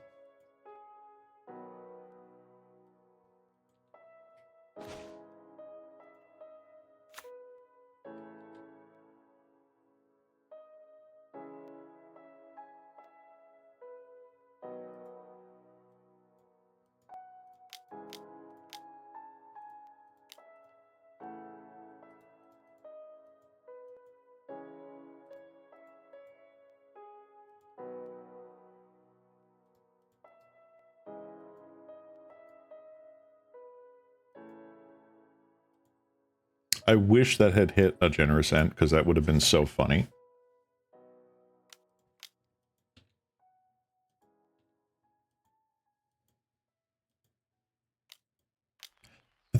Wow. So they had just 3 counter spells in hand.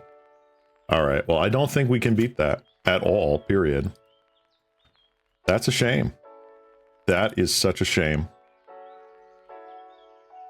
Dang. Wow. That is hard to beat. 3 counter spells in a row. Darn. That's rough. That's so rough. Oh, man. That's upsetting. But, you know what? Mono Blue Terror, they got counter spells. That guy had freaking Boomerang and Force Spike? Dude. That's wild. Yeah, rip. Womp womp. Not sure how you play around that. Exactly. It's like, well, if you have all the freaking islands, like, yeah. So I had a Fangren Marauder in my hand, and there was an option to like cast the Fangren Marauder and like crack and try to gain life, but that game plan dies to 2 counter spells in hand too. So okay, whatever.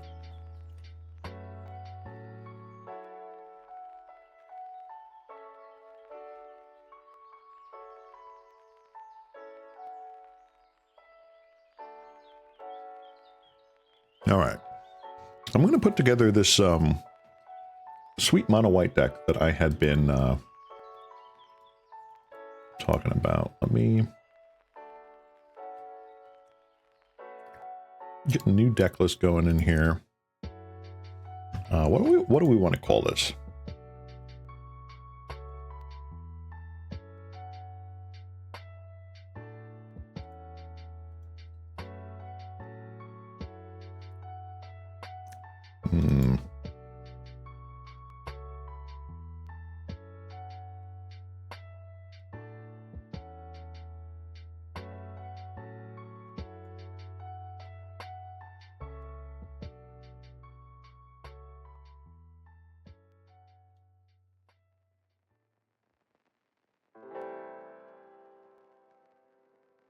Huh.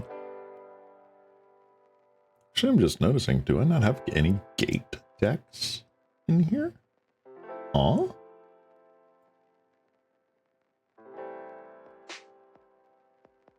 Hang on.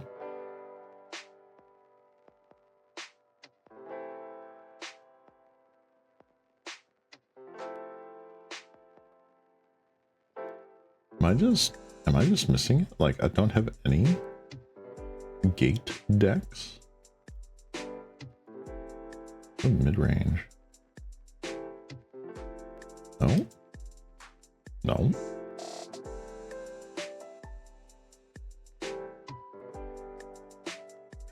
Tron, white, Orini. Wow. I was making a gate stack, but didn't go anywhere. Interesting. All right. So I'm just gonna do this then, I guess.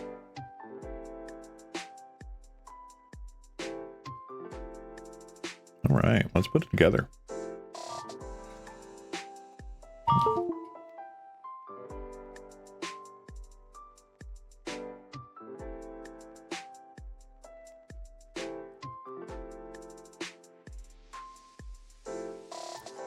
Let's see here. Only thing worse than 2 untapped islands is 4 untapped islands. So true. All right, let's do this. Gold. Meadow. No bad.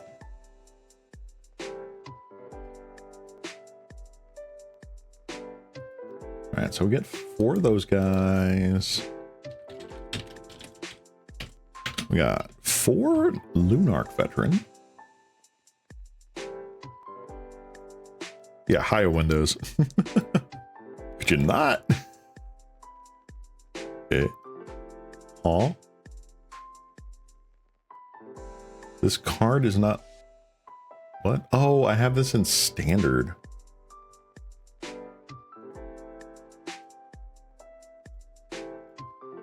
Thank you. That was weird.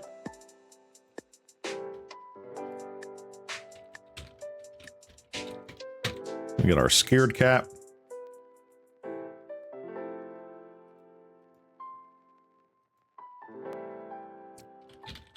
Anointer. Priest. Oh, I misspelled that. Anoint. Priest. The priest. The beginning of all priests. All right. And a Dawn Bringer Cleric. This is... What was this guy's name? So this was a 5-0 list from the user Abaco. And it's kind of sick. We're going to see here, why is it Selesnya? Because we're playing things like Cash Grab, Midnight Tilling, and Malevolent Rumble. It's crazy with the card advantage here. We're just like full sort of like graveyard deck shenanigans.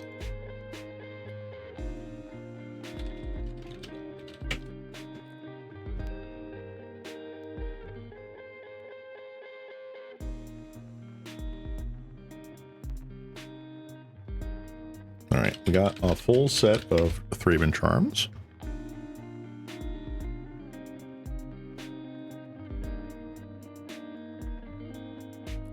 Playing all the Prismatic Strands. Oh, just wait till we get to the sideboard, guys. This is going to be wild.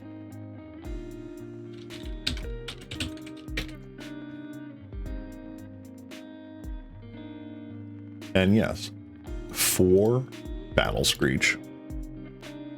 Now we go to the lands, playing 22 total. We got Basilisk Gates. We got Citadel Gates.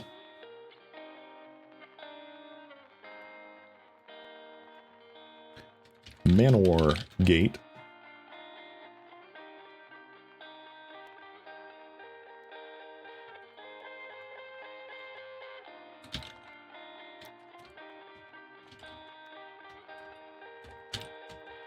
Selesnya Guild Gate.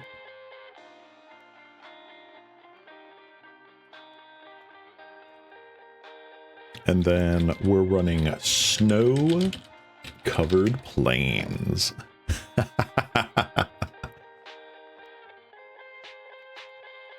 Let's freaking go.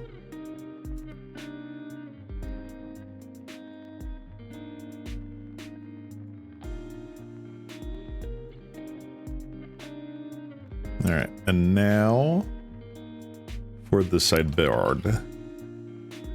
Now we're getting into spicy territory. All right, we're at 0 level spice right now.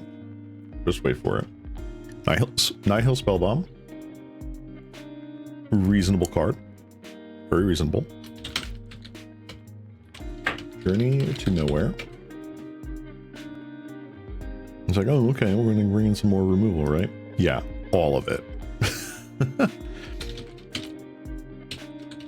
Standard Bearer.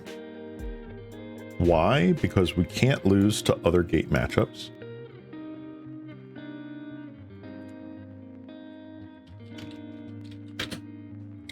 Dust to Dust, again, we're like mild spicy. We're talking like ketchup levels of spicy here. Dust to Dust, and now the full spice. 4 copies of Guardian of the Guild Pack. Holy moly. Look at that. That is a sideboard right there.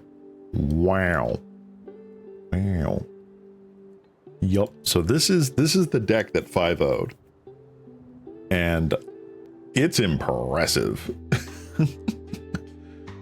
All right, let's get the card preview back up here so we can look at these cards. So what is happening here? We are playing a whole bunch of aggro creatures here, essentially. Sacred Cats, Lunarch Veterans, Gold Medal Nomads.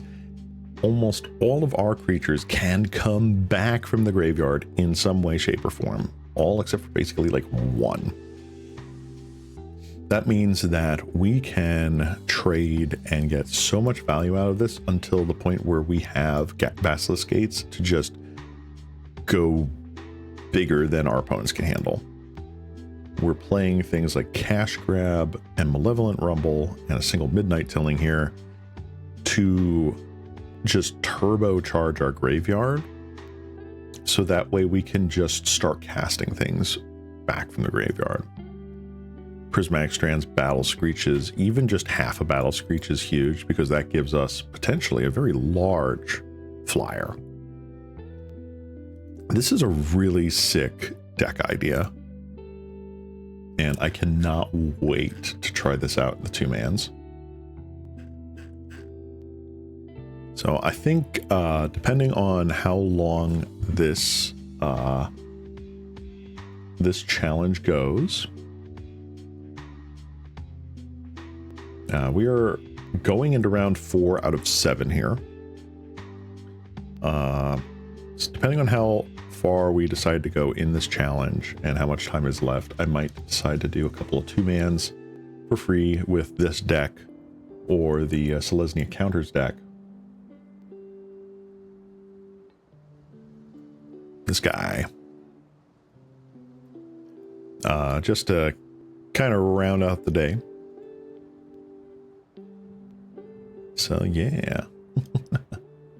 One of the great things about Pauper is just the field is so wide open. There's so many different things you could do. It truly is just like such a fun format. I like telling folks, like, if you want to get into Magic Gathering, but you're just super scared of the fact that, like, oh, you know, like there's a lot of money you got to put into it. This deck that you're looking at here is probably 30-40 bucks tops.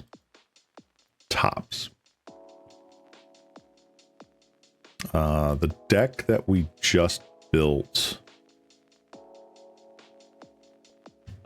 this one down here, this one is 60 bucks, and that's just because of Prismatic Strands. This card definitely needs a reprint. But if I go back to the Counters deck, let's see if I can find this. I can't exactly find this. But again, this the Counters deck, there's probably not much here that's really all that expensive. Relic Progenitus. I think relics are like $6 a piece. So like let's call that $18, something like that, right?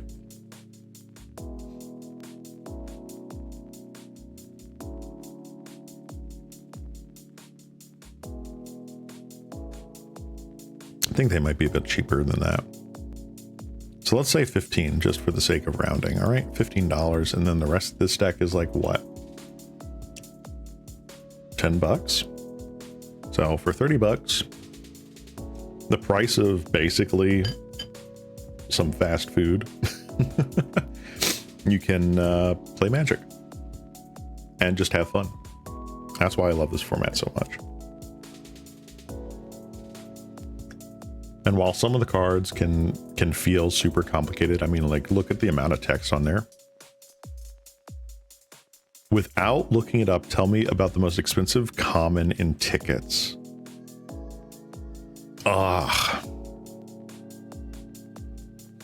So that is potentially 3-way tie. I'm going to just talk about like the most expensive in tickets that's actually playable.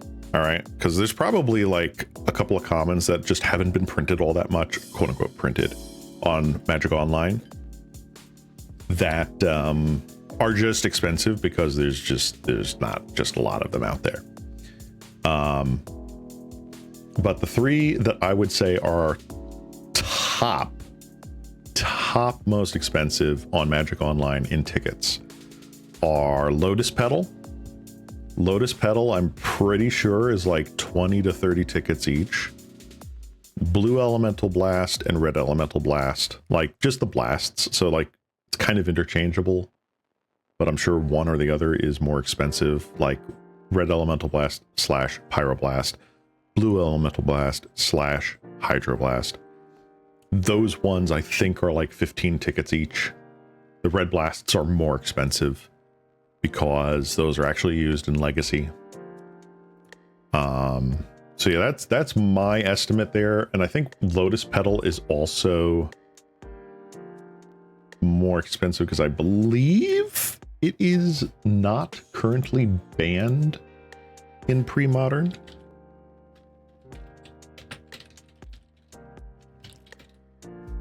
Let me take a look. Is it not banned in pre-modern? I don't know.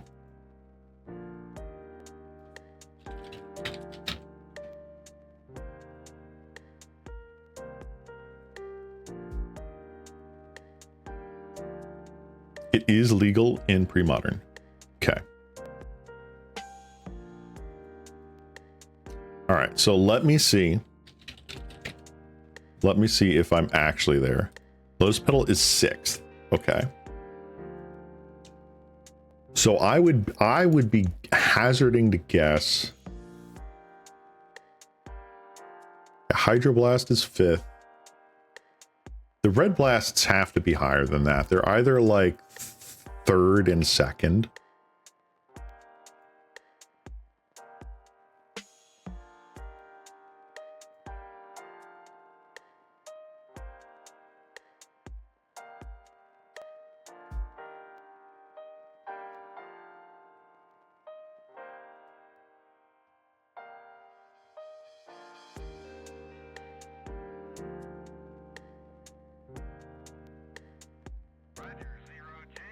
I'm looking at Scryfall, by the way. Okay, that's fair. That is fair. It also kind of depends on which printing you're talking about, too. Like, which edition.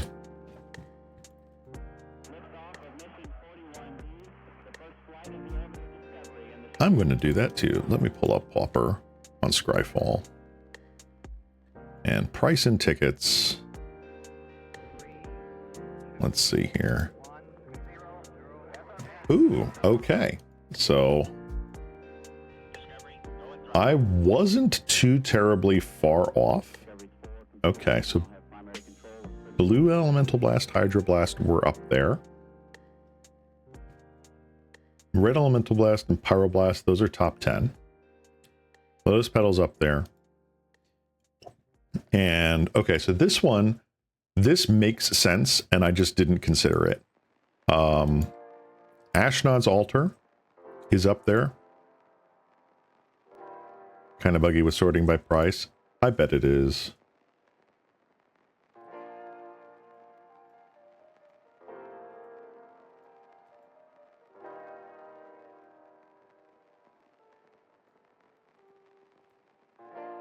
Let's see.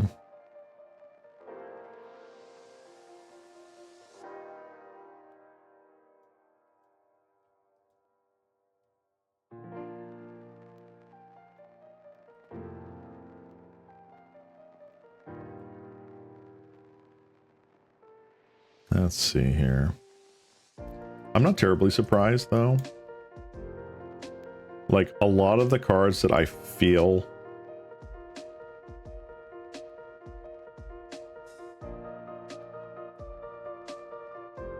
would be expensive are expensive.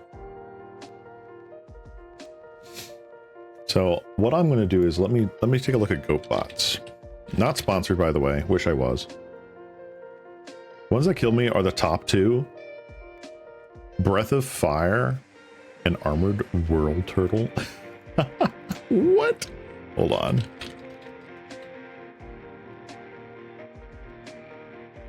No, Breath Weapon. You mean Breath Weapon, right? There's no way.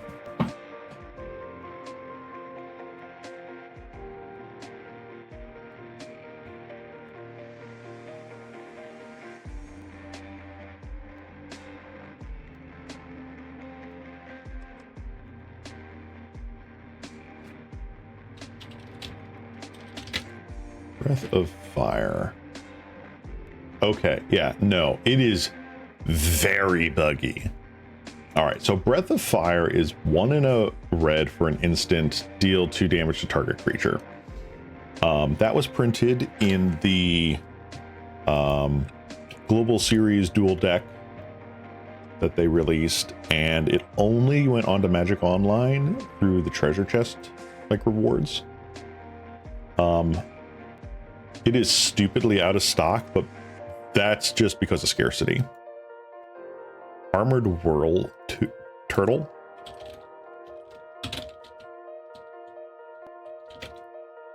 Also, same gist here.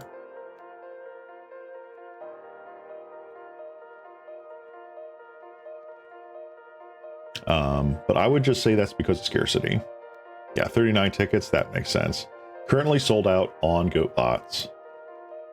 But if we're talking about real cards here, the top two are Avenging Hunter.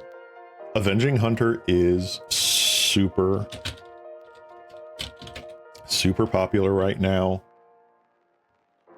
Pull that guy up. This guy, you know, 5 mana, 5/4 trample, get the initiative. This thing is stupid expensive. It is currently going for around 18 tickets. And it was actually higher. Like, just a couple of months ago, it hit like 30 tickets. It was kind of insane. So Avenging Hunter is that expensive. Why is it that expensive on Moto when it's like 5 to 10 cents in paper? Commander Bouldergate just was not released very well on Magic Online. There was not a lot of people that bought it, and therefore not a lot of packs were opened, and there's just not that many cards. And then the other one, which I am actually not surprised about, but I just completely forgot of, was Foil. So Foil is essentially a counterspell from Prophecy, one of the quote-unquote worst counterspells. It is blue and 2, instant. You may discard an island and another card to pay this for free. Yeah. Foil is going for, drumroll please, about 36 tickets, $36 for the free counterspell. Why? Because of pre-modern. Other versions of the card are going for less, like around 10 or so tickets. So it really does depend on which version you're talking about. But yeah, it is still absolutely insane. Things like Lotus Petal and the Elemental Blasts make so much more sense. Red Elemental Blast is about 11 to 15 tickets. Blue Elemental Blast has gone up. We're talking about 16 to 18 tickets. Hydroblast, same deal. And Pyroblast, again, about 12 to 15 tickets each. So again, with the Pauper format, those are the outliers, right? Those cards are stupidly expensive per copy of card because of either scarcity or ridiculous demand. And that's just online. Yeah, Force of Will is banned in pre-modern. Brainstorm is also banned in pre-modern. Yep. So having free counterspells, Daze shot up in price, Foil shot up in price. I feel like there's another one that I can't recall off the top of my head. Something similar, but I just can't remember it.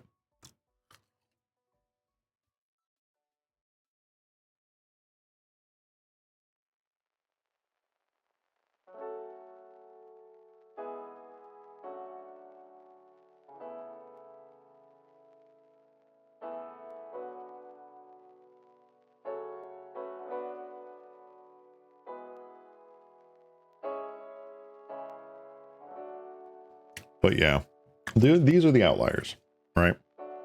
These are the outliers. Things are usually pretty easy to get for Pauper.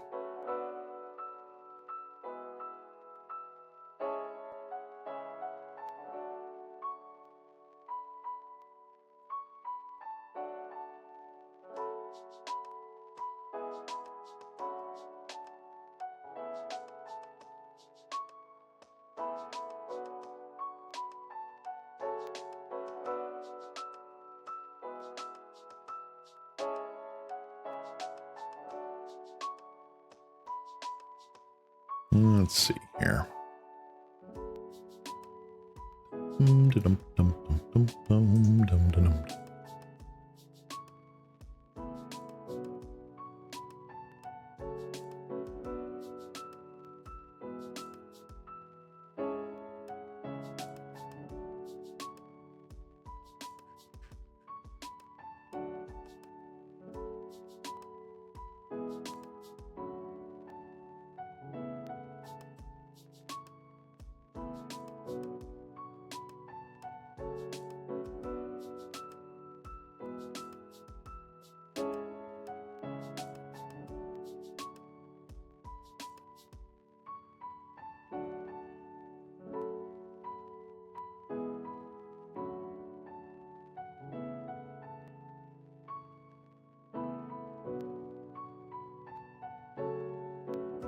In case people are wondering why these things went to time, it's probably because of people like playing Golgari Gardens or other crap like that.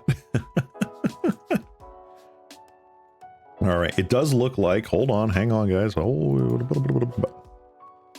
we are getting ready for the next round.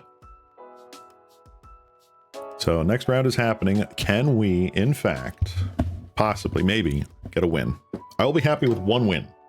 If I can go up against people that are in this and get a win, I'll be happy.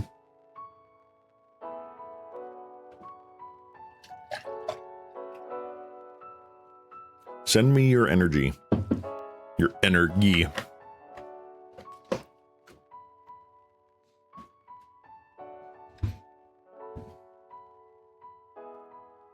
Can I actually make it? Yeah, meanwhile, you got you got put against red aggro, right? I'm so upset with that punt.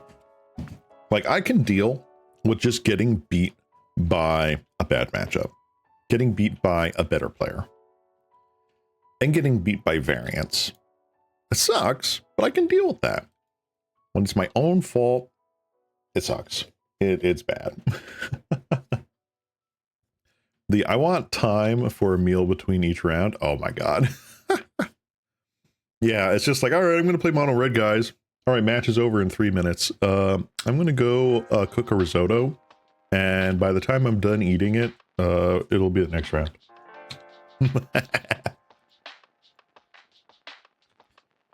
All right. Here we go, guys. Here we go. Wish me luck. Let's freaking do it. Oh, we lost the die roll again. Darn. This hand is stupid. This hand is really stupid. And I'm going to mulligan it. Oh my god. What is this? This hand doesn't do anything. But it's a 6-card hand. Do I keep? I'm going to mulligan one more time.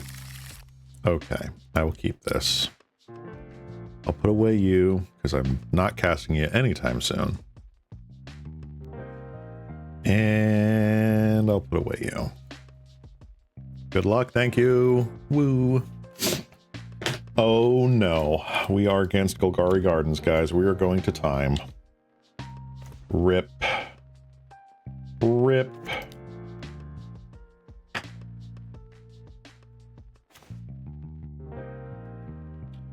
Ugh, I hate playing against Golgari Gardens. It's just so infuriatingly slow.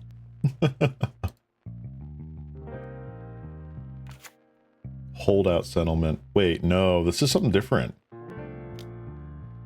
Wait a minute. Hold. Chat.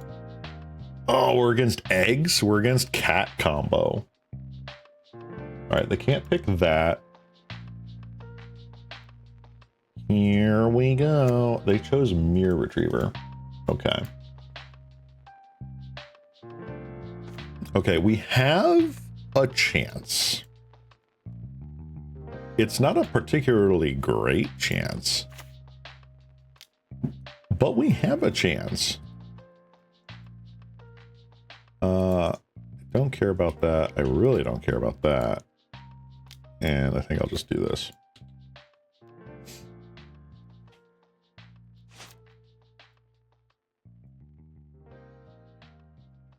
All right, so cards that we're on the lookout for are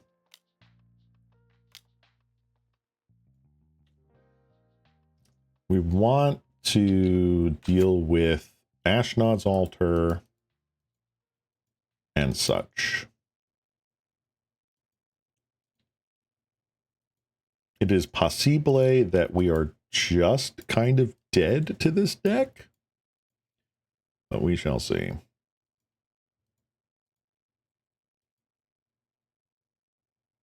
They're popping the golden egg for mana. They are.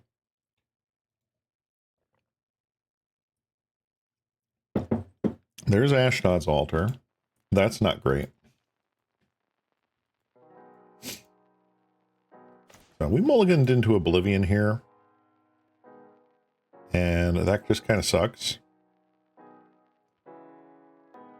I'm gonna map. So the life gain from like our candy trails just doesn't matter. It just does not matter. What does matter, however, is keeping up crop rotation here for Bojuka Bog. If we can do that, that would be great.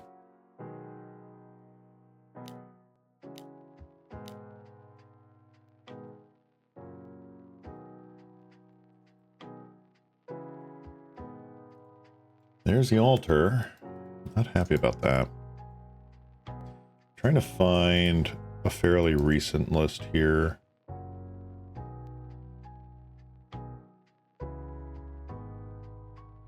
Because I kind of want to know what people are playing right now.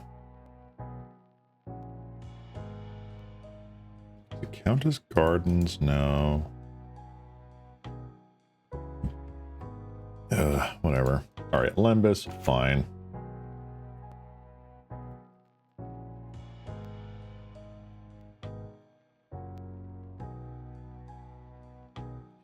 Put it on the bottom. Okay. They are digging.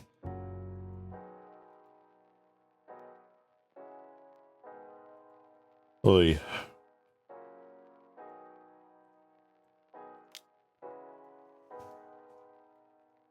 So they have 1, 2, 3 total mana currently. Clockwork Fox. Sure. Can't do anything about that.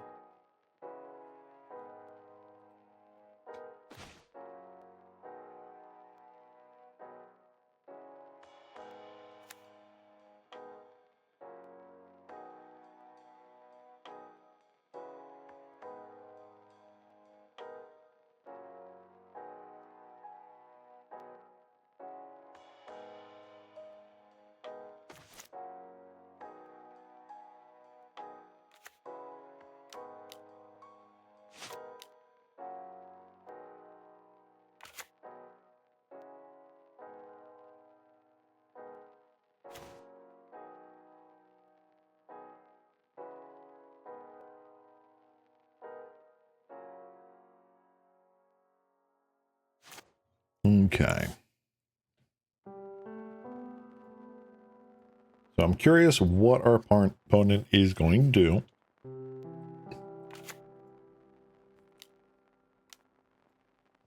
There's the Mirror Retriever.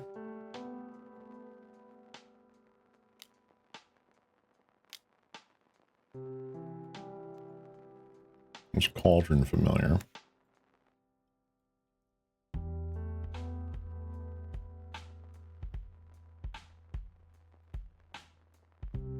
Okay.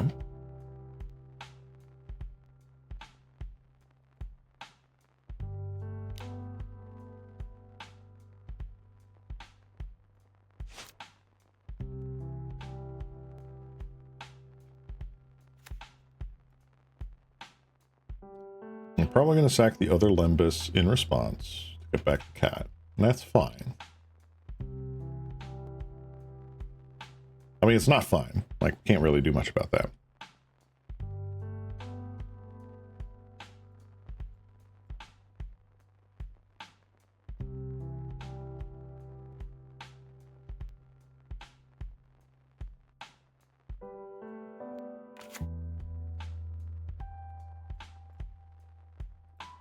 All right, so many triggers.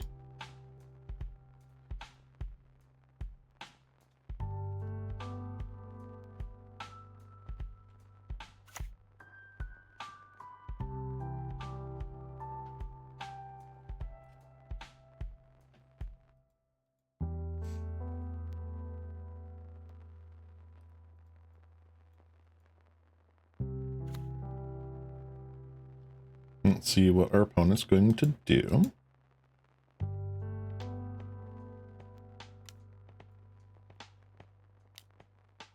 Red.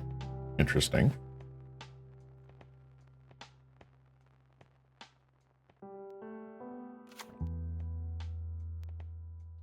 Ah. All right.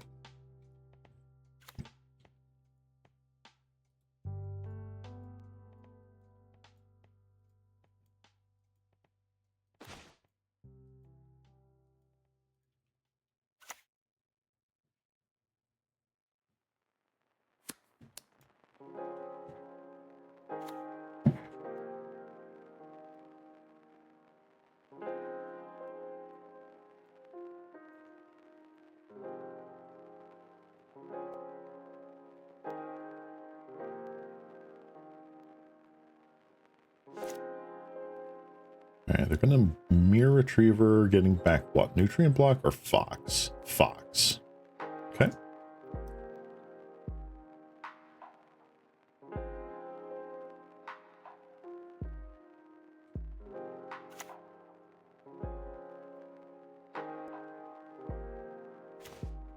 Alright. So the good news is Fangren Marauder makes things a lot more difficult for opponent. However, they might just be in the space that they are just going to win. But let them do that with their clock.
All right.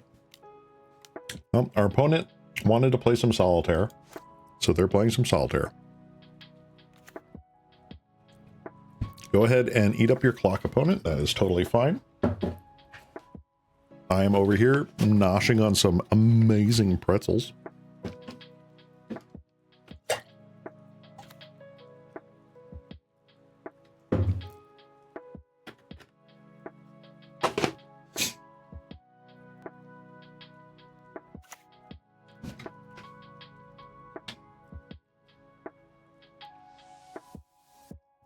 Opponent wanted to do the thing, and I'm letting them do the thing.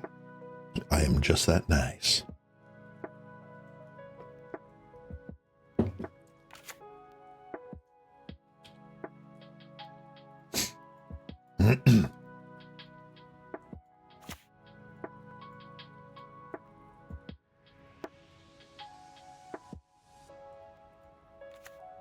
All right, there we go. All right, game two. All right, game two, we're definitely putting in those things here. We're definitely putting in that.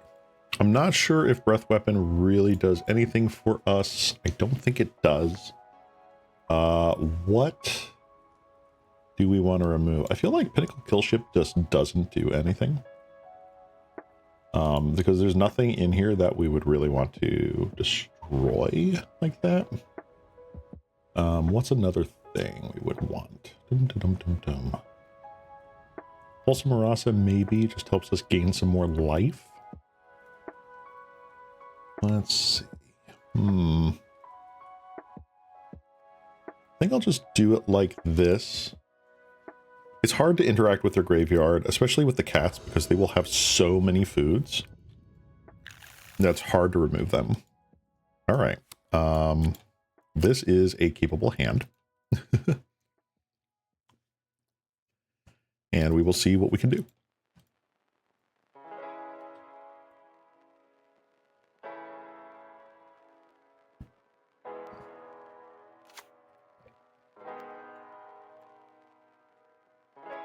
All right. Opponent starts with the most aggressive 0-1 plant you've ever done did see.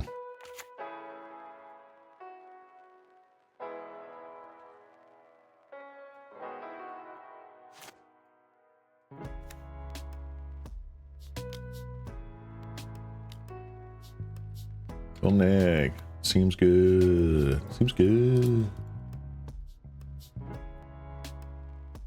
Now we're going to force cycle this generous ent here. Just thin our deck a bit.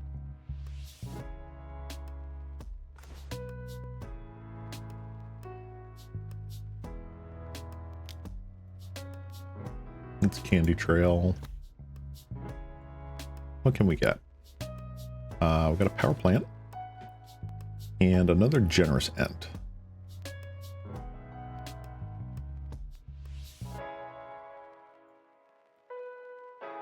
Both on the bottom. Because guess what, baby? Natural turn 3 TRON. All right, we are going to crack this Candy Trail now. Phenomenal. And now we just have to hope our opponent does not get a incredibly strong opener.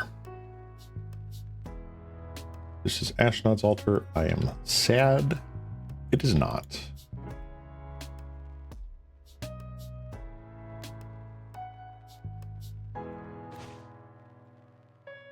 Okay. Let's start getting in there. Crop rotation. Do I want a crop rotation? Sure.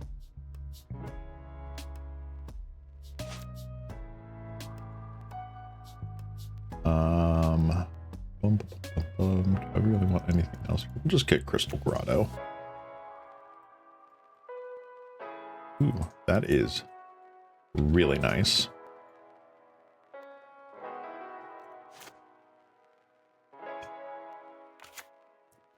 So we've got a beat stick now. We have a clock.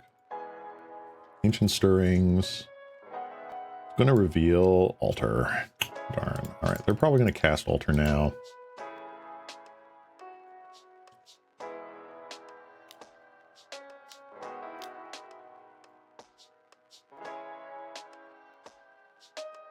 They do.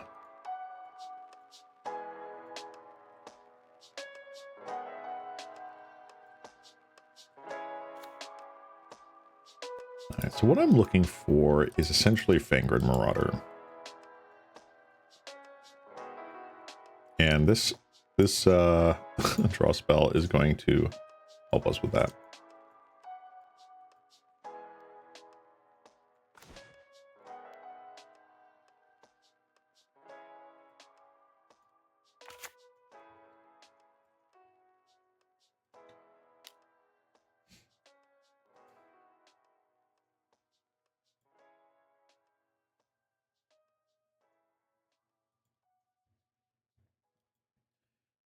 What's another thing I can do here? I still think the Rush of Knowledge is the better choice. Because it's not like they're really going to be blocking. So let's do that. Just draw 8 cards. Nice.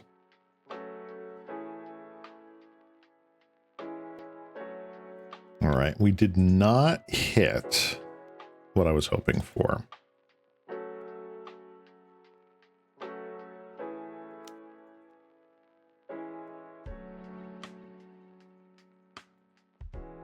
Okay. The order. What's the other thing we want to do here? Probably just map.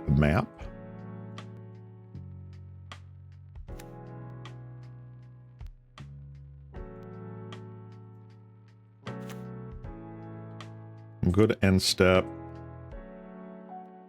I don't think we need power plant. I don't think we need ent. 1, 2, 3. Do I want to keep a bog? I will keep a bog. I think I'll get rid of the other Altasaur. The Altasaur is not really doing anything here. Not other Altasaur, the Altasaur.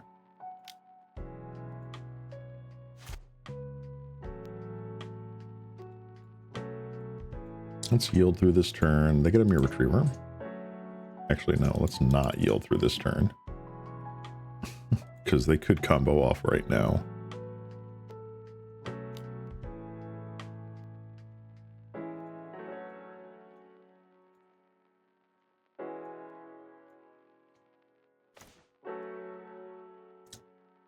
Okay. Malevolent Rumbolio. What do they choose? There's another fox. They choose nutrient block. Fascinating.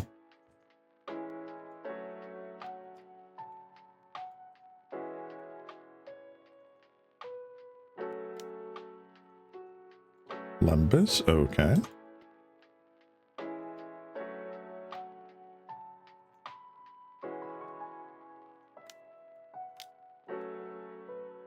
Black. Cauldron Familiar. Okay. Sure. So they can do 1, 2, 3 currently.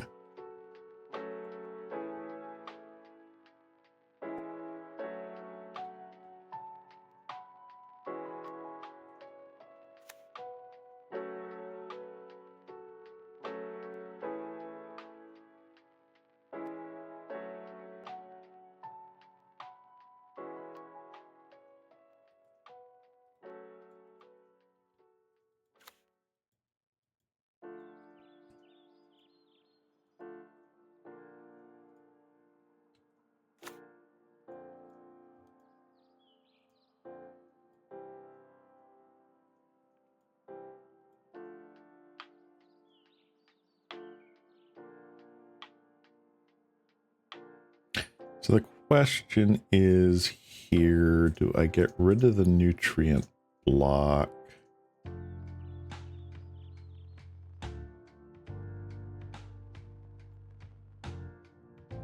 I don't think so.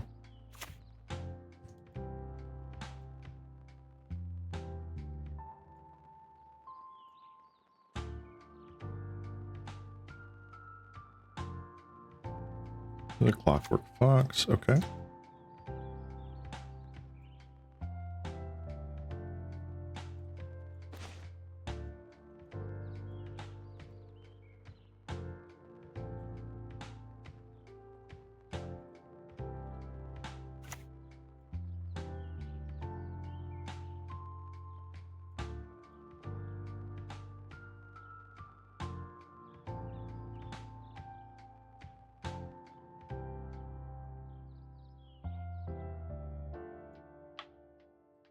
All right, so I'm gonna get you, and I think I get back nutrient block as well.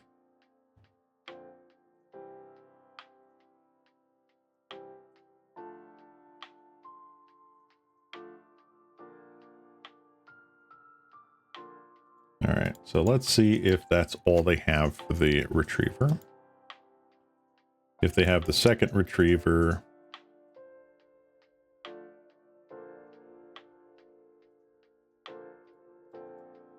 then it's just infinite mana. Well, not infinite mana, just infinite sack triggers.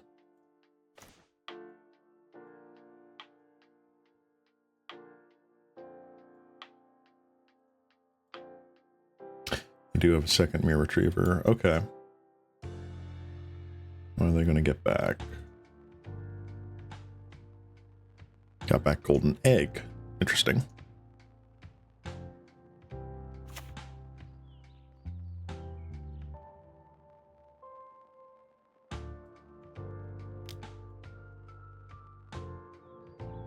And if only we had hit Fangren Marauder earlier.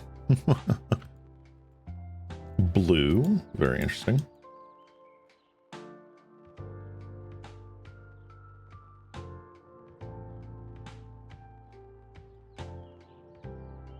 Let's see what happens. Drafna's Restoration.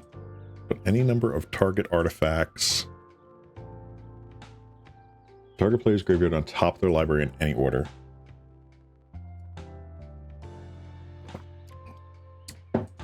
I feel like that's from Antiquities? Question mark? Hello?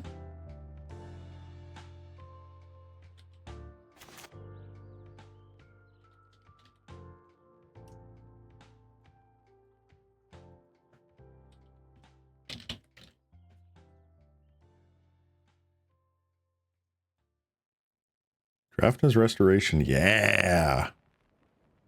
That's from Antiquities. Okay, well. So, first things first. Let's bog. Get rid of your crud.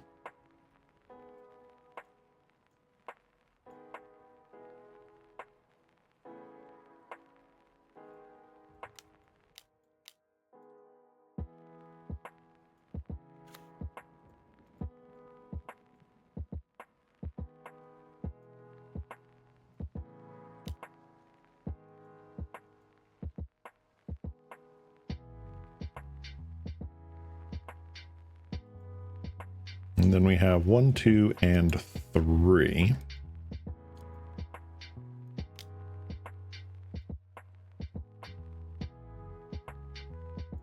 I think we're just going to Prof Prism. I think Prof Prism here is the best bet. Helps us draw into another removal.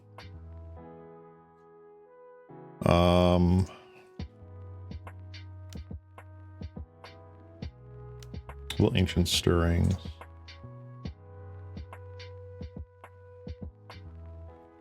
Get a Colossus. Darn. Another Fairy Macabre to the bottom.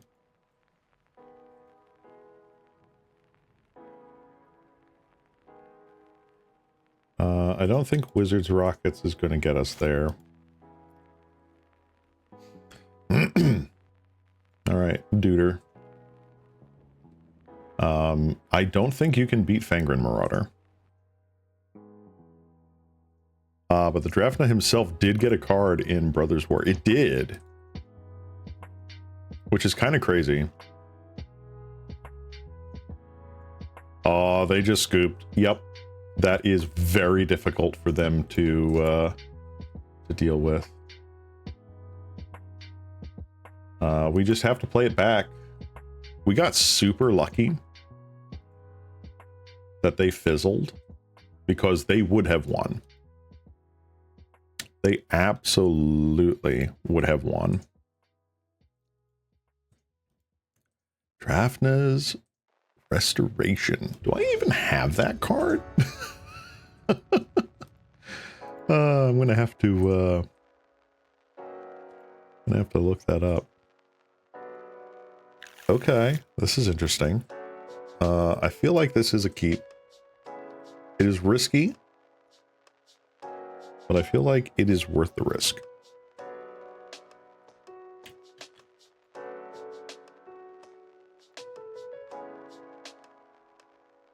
I'll be amazed if we win, like this match.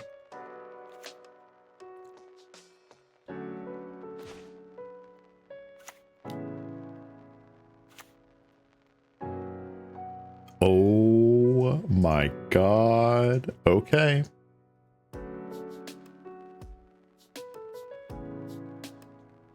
Ladies and gentlemen, we're doing it.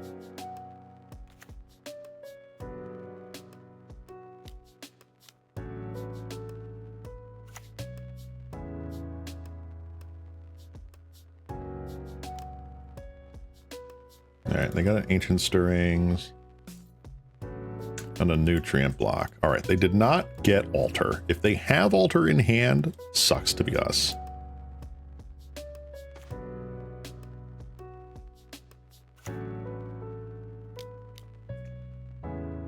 Alright. Prof Prism. We are now locked and loaded.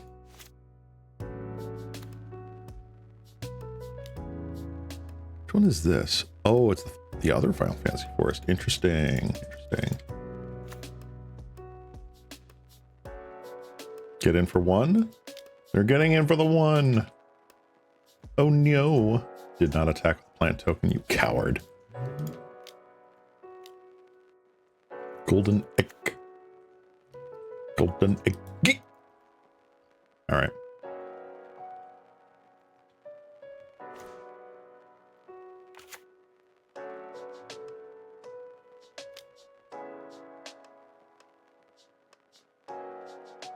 What do I want to do here?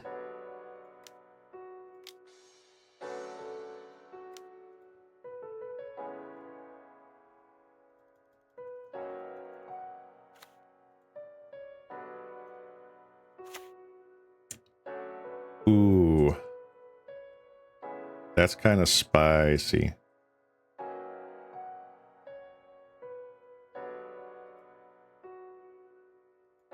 I like that. We'll get rid of crop.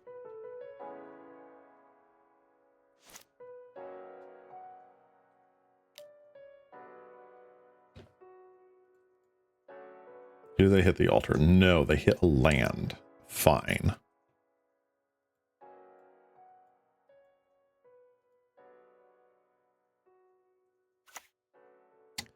Oh, they played another holdout settlement. Interesting. All right, so they still have that in hand.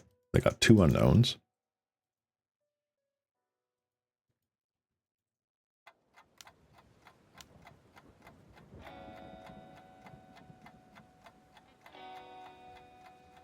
Always yes, always yield. Always yield, always yield.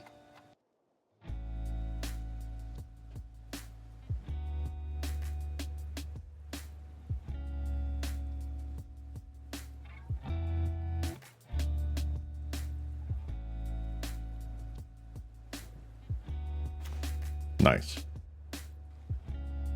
Okay.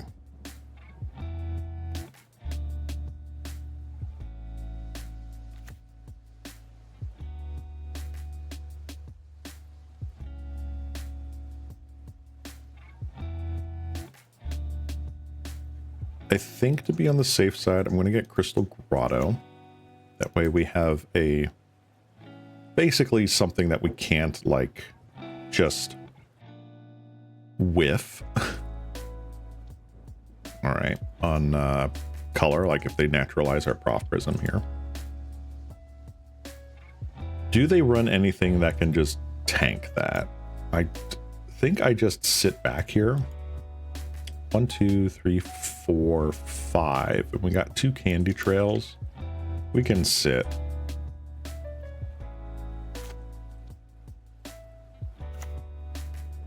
The onus is on them to deal with our Fangren Marauder.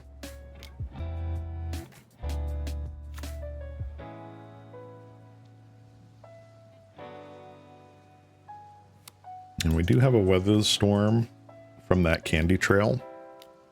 I am really happy to have. All right. Ashnod's Altar has entered the game. They are tapped out, basically. Cool. I will Candy Trail here. Just to draw another card. And I will Forest Cycle this in. For a forest.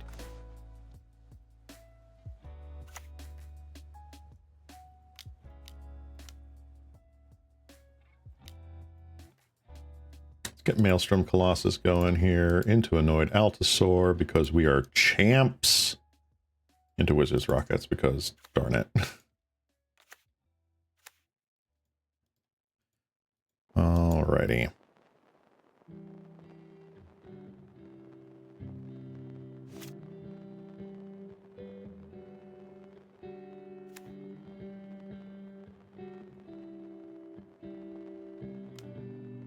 So the trample's going to be super huge here. Because they can't just chump block for days with Cauldron Familiar.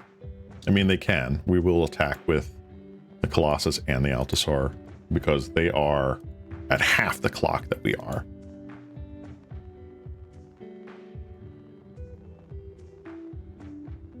But little do they know that we have a surprise in store for them. All right, I'm gonna... Oh, they're just hard casting it. Okay, I thought they were gonna sack their plant token here. Very interesting.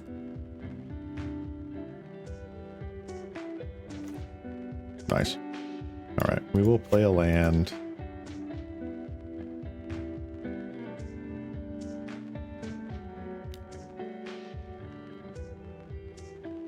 Get in there. This makes sense.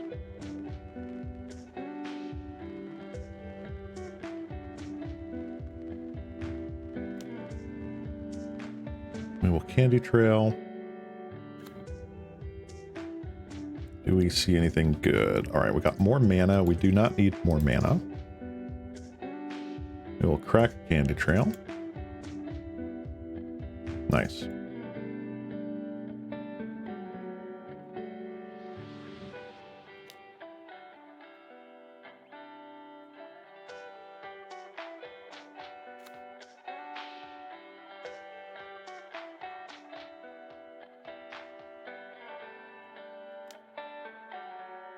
And we'll just crack and get another map here. Get a grotto. Pass turn. Opponent has got a lot that they have to do here in 5 minutes to win.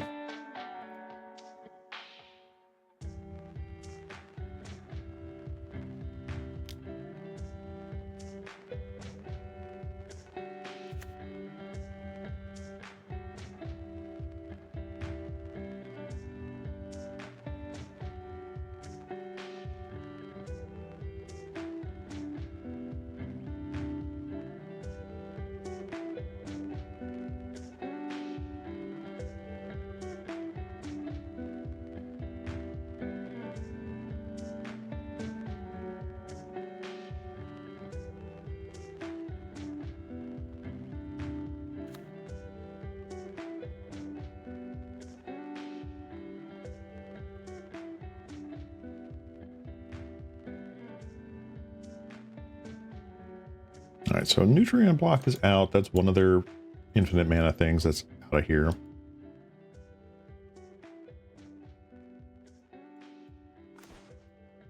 That's insane. All right, good draw, good draw.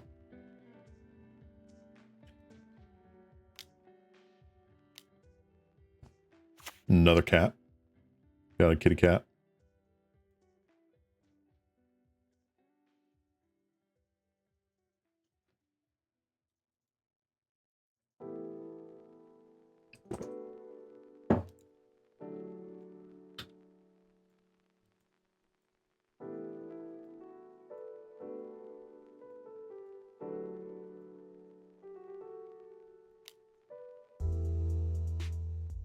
Well, Candy Trail just to get another card.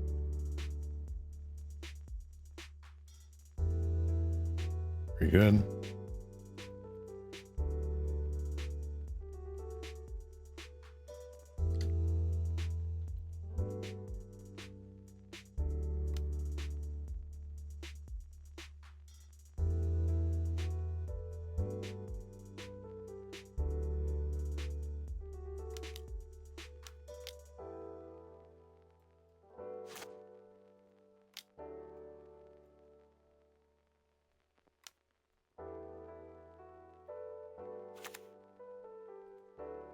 Oh, absolutely.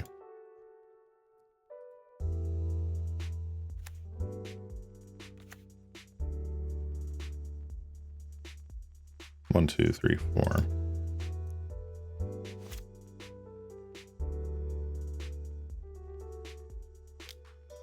All right, opponent.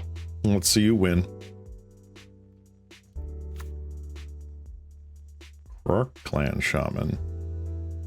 Fascinating.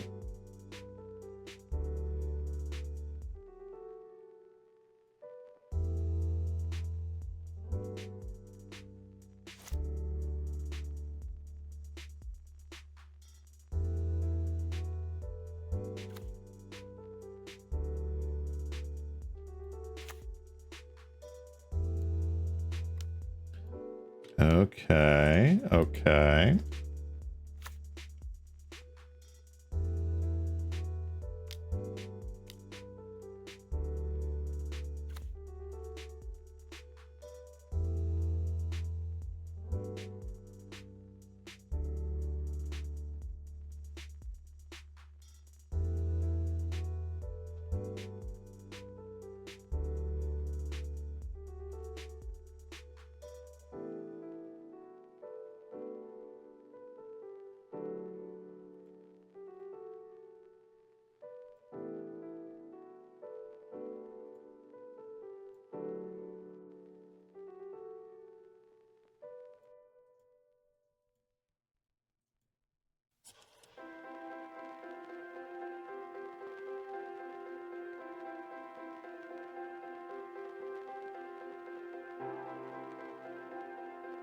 Okay, I'm at 100 life.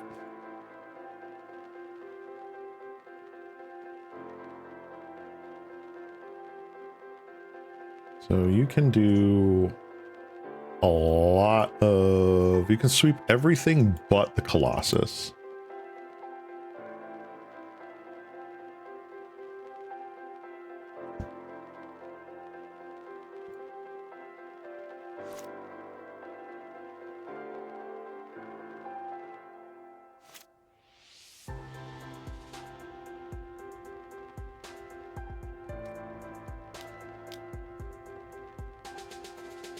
Mere Retriever. Okay.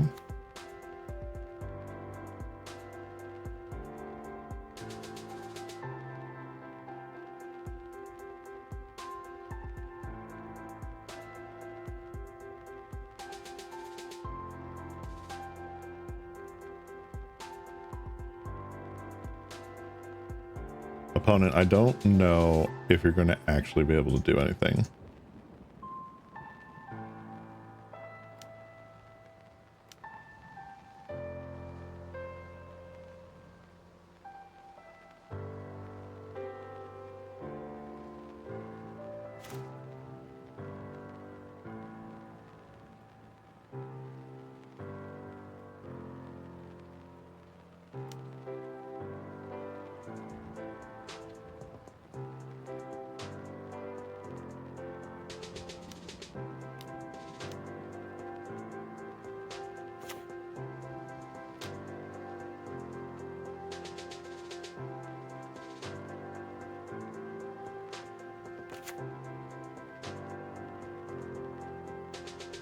Alrighty. Yeah, this looks like a win. They're going to time out.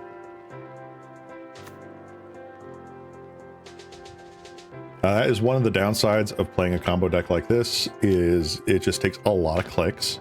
And when you're running on chess clock time here, there's just no way. All right, they took the fox.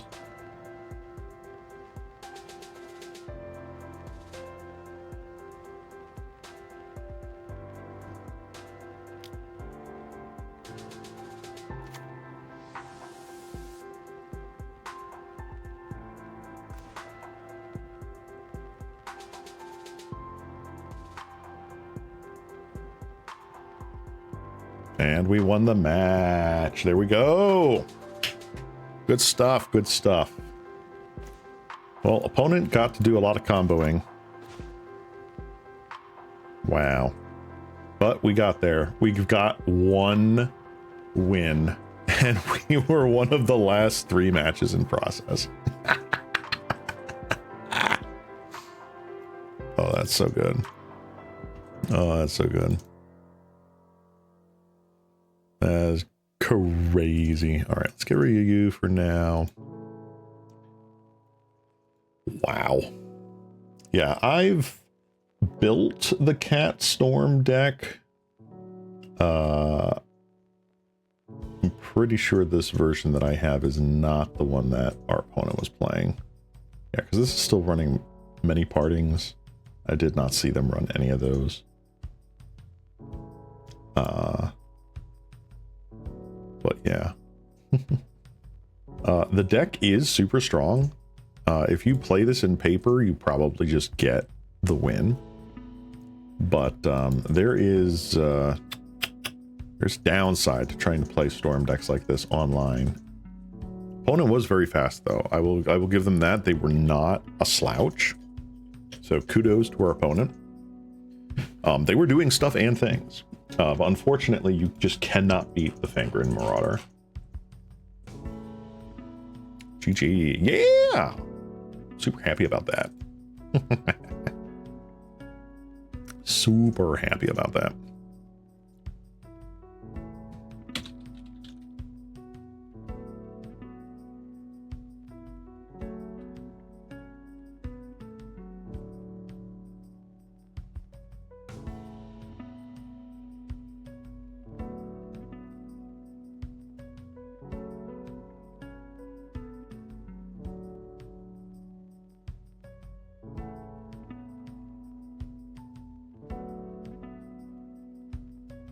Ugh. Alrighty. Well, I'm going to take a quickie break here. Doop. Looks like we've got maybe 1, 2. Yeah, we've got a couple matches left to go before the next round, round 5. So I'm gonna go grab a water. Let you guys go and hydrate yourselves, and when we're back, hopefully the next round will be starting. Yeah. I hope. All right, guys. BRB.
All right, I'm back. Did ya miss me? Probably not. But anyway, we're back. Yay.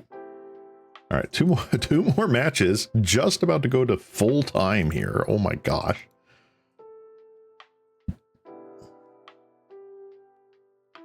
Ugh. Well, I am definitely stoked to try out this Selesnya like Guildgate, Basilisk Gate, Graveyard Shenanigans deck. I definitely want to try that out. Might not be today. Again, I'm probably going to be mentally exhausted from this challenge. But I mean, that's why they call it a challenge, right? Right? Right? Yeah, I don't know. But yeah. For those of you who are still hanging in there and listening to me vibing during the Snowmageddon, hi. I'm your local cat slime, Ceylon Cross, and I stream Pauper Magic every Monday, or at least I try to. I love playing Commander and Pauper and basically all formats, but I specialize in Pauper. I am also a trumpet player in the VTuber Symphony Orchestra, the first all VTuber symphony online. Yeah.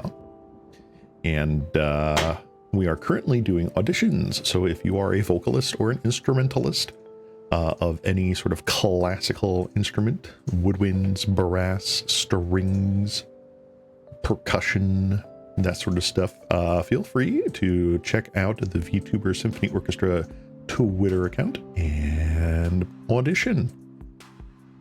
There's more information there, but yeah, we're looking for some more players this year, and be super happy to see some new recruits.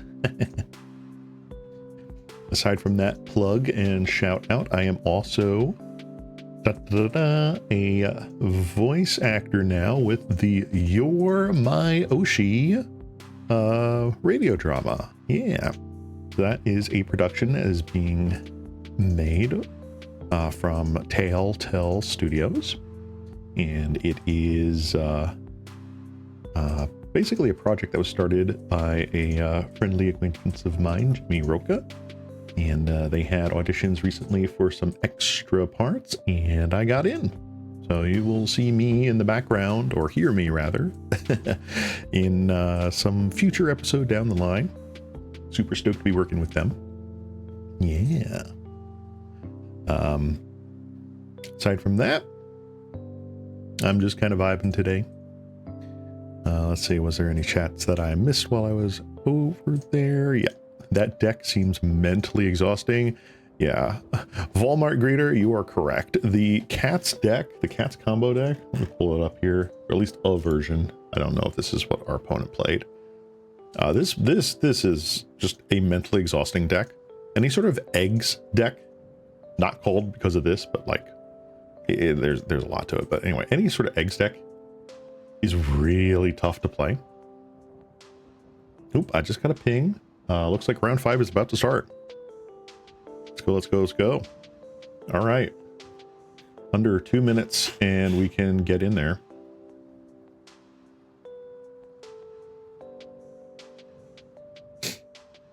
So we are currently 1-3. We are absolutely not going to make it into the top 32. Absolutely not. But if I can go 2-3, I'll be very, very happy. Yeah. Excuse me. There's a couple of 4-0s here too. Daybreak. Ooh. So there's another content creator here that is doing stuff and things. That could be cool. Definitely not getting paired against them though. So we're definitely down here in the bottom bracket. Ugh, I've tried playing eggs decks and combo decks like that in Pauper before, and you really have to get your reps in. It is potentially not the greatest, at least for my content, because I just struggle bust my way through most of it. And it's much more thrilling to watch someone that is good at that deck go through the motions. The same thing for like Ruby Storm in Pauper. There is a version of Ruby Storm in Pauper, excuse me.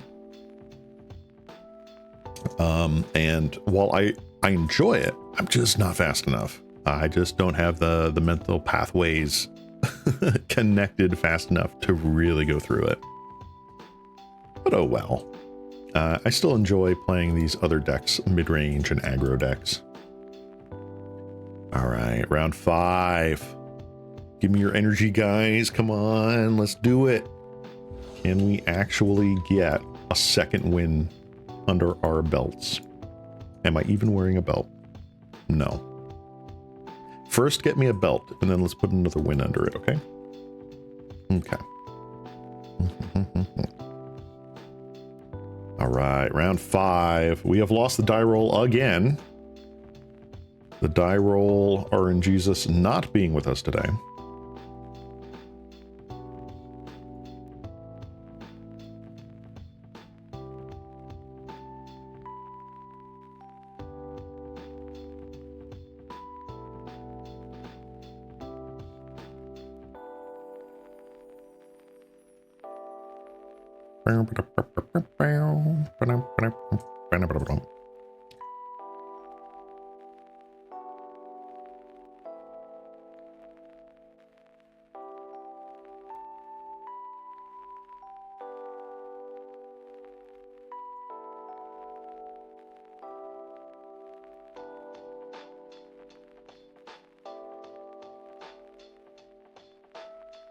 Opponent is still waiting essentially to join the match. They probably also were just like, oh wait, has it actually started yet?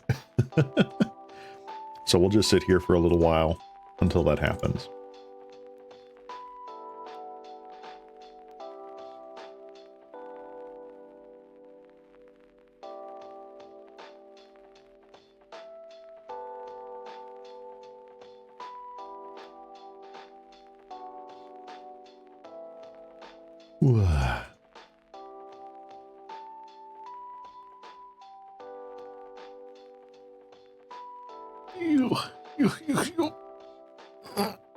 Well, while we're waiting for our opponent to realize that the round has started, I do want to tease yet again that I am working on some big stuff behind the scenes for 2026.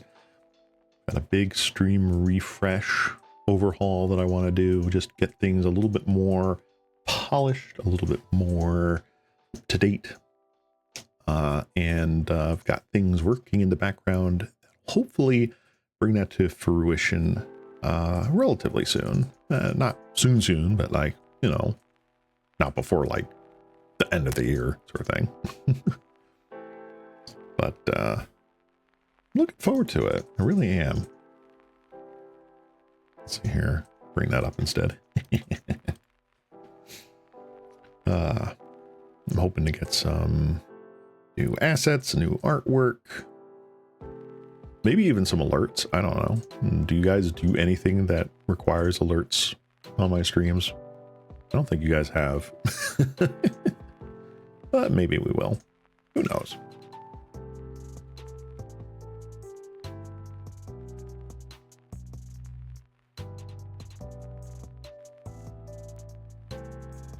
All right, opponent is still AFK at the moment, but that's fine. That's just ticking down their clock. So we're just going to boop for the moment. Let's see here. There was a point in time where I was thinking, oh, maybe I'll just run Black Sack into one of these challenges. But I don't think I've had enough practice with the Black Sacrifice deck to really do it justice. I think I definitely need more reps with this to really consider bringing this into like something as big as this. Now, with that said, have I put in the reps with TRON? Probably not. I mean, the mistakes that I have made today were pretty big. But also considering Boggles for a bit. Ooh, hold on. I think we've got our match just starting. Here we go. All right, what do we got here? Dum dum dum dum. We can keep this.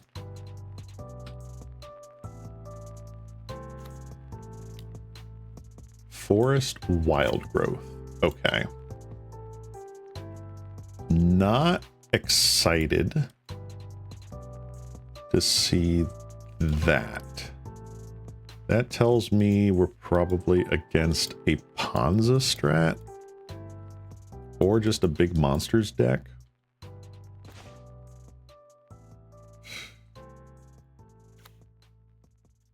All right, we're just going to play a force and pass here.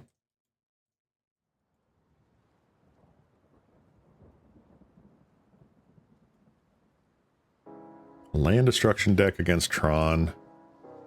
Pretty awful. Malevolent Rumble. Let's see what they... Oh my gosh. What is going on?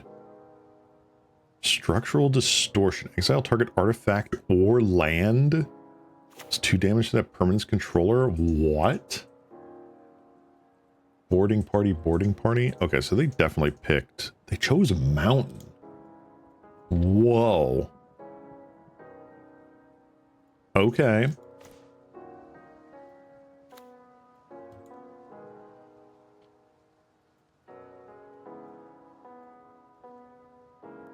Wow, structural distortion? I mean, that does exile one of the bridge lands, that's for sure. Wow. Oof. What in the world is Panza running nowadays? I have not run into one of these in a hot minute.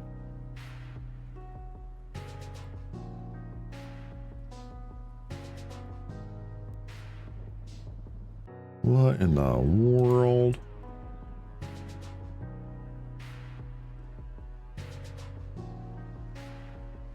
Okay, so it's the usual monsters thing.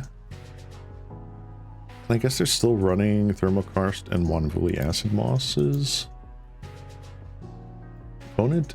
Is the opponent double queuing?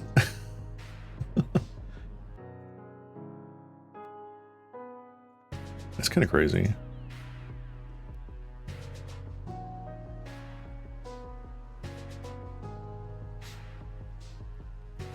So what do I have to be worried about from the sideboard?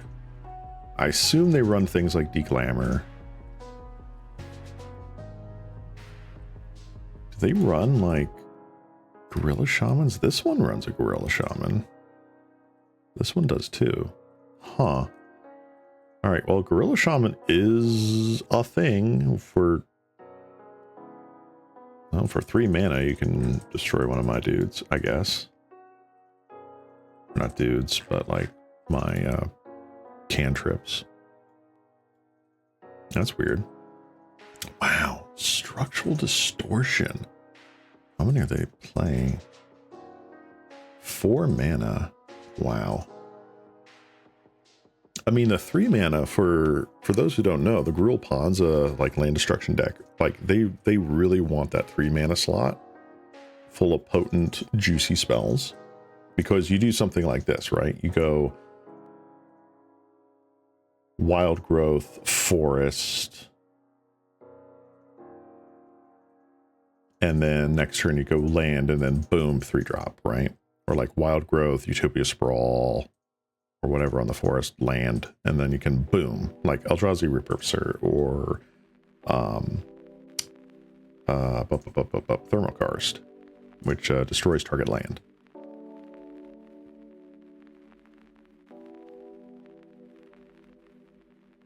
Opponent just tanking on the end step here, and I don't understand why.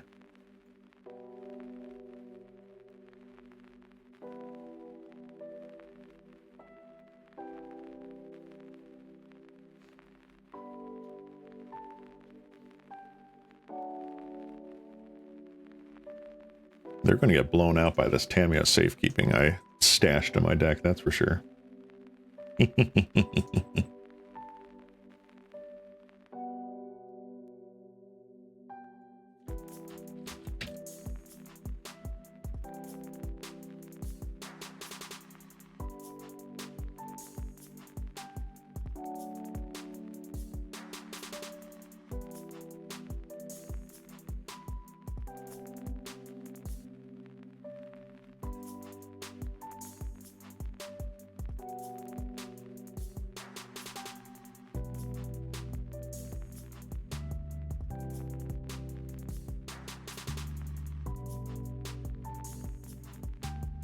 The opponent is still tanking here. They've got to be double queuing. That's the thing, right?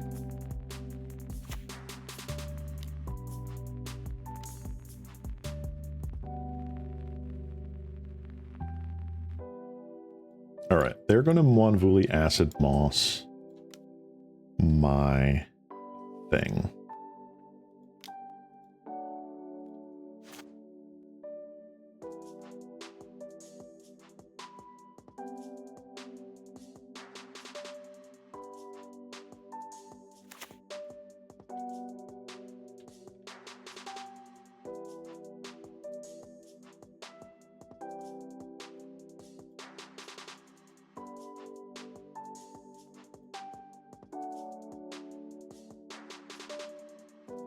Yep, so you don't get to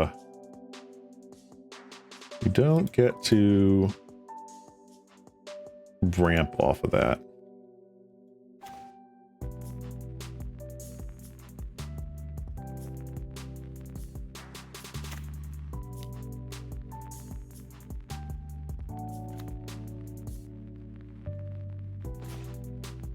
Okay.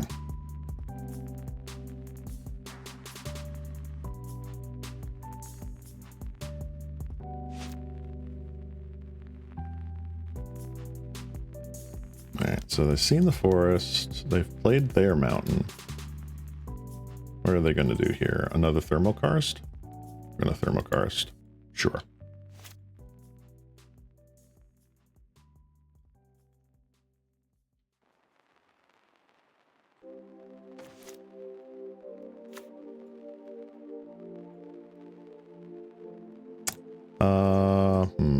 Is that really going to matter?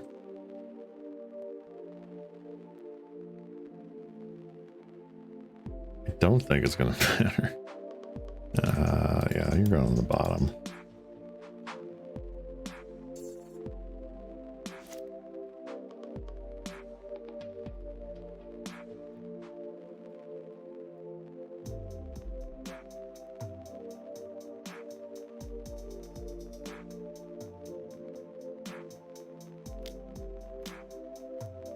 Another one? Love and Rumble. Wow! Broski. Wow. You got a full house there. Four of a kind.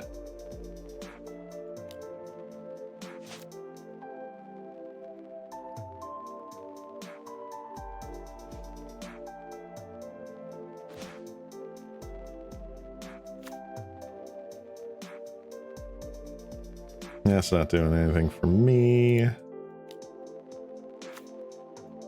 Okay. That's crazy, dude. Utopia Sprawl. Okay. Another red spell. Okay. Arbor Elf. Great. Eldrazi Repurposer. Okay. Nice. 1, 2, 3. This will be 4. Get a candy trail down. Why not?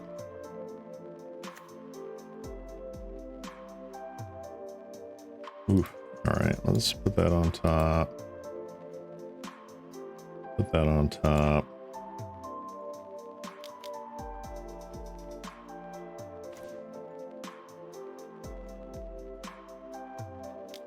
There we go. Another candy trail.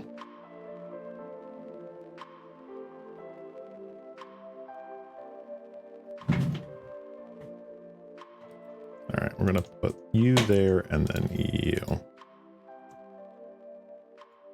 Totally okay with this. So we are taking 4 turn here, unless they do some wacky ramp shenanigans with Arbor Elf.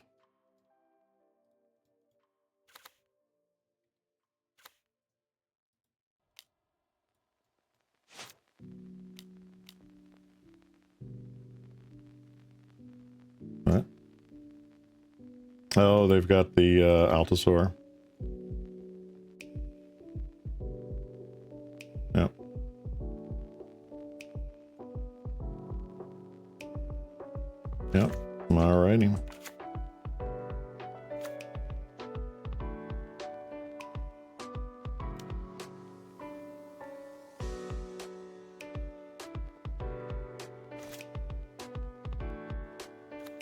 1, 2, 3, 4, 5. Not ideal.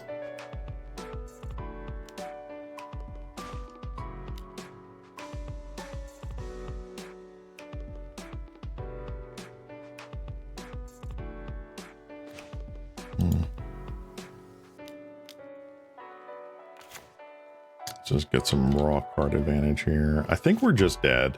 1 to 3. So 6, 10, 15.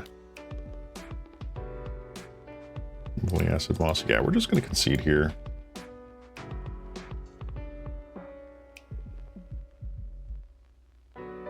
Okay.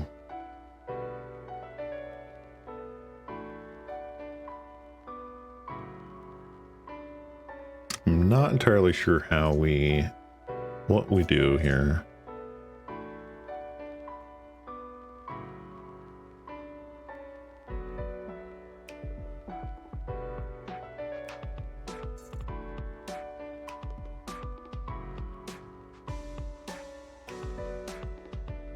We kind of just have to get faster, which is really hard to do.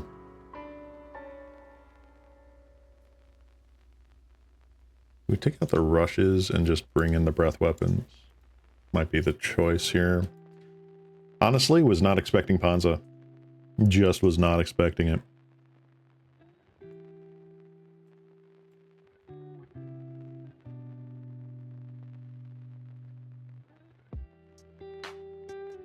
That kind of sucks.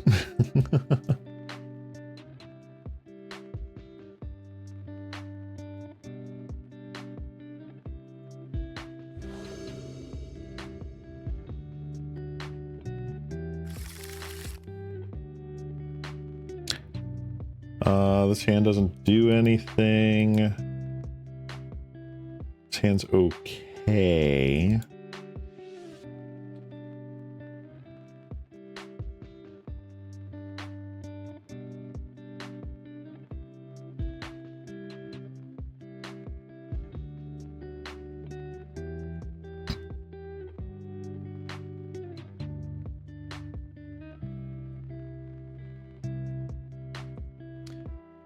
I just kind of think like they just don't sideboard against me. Like their deck is already so very strong.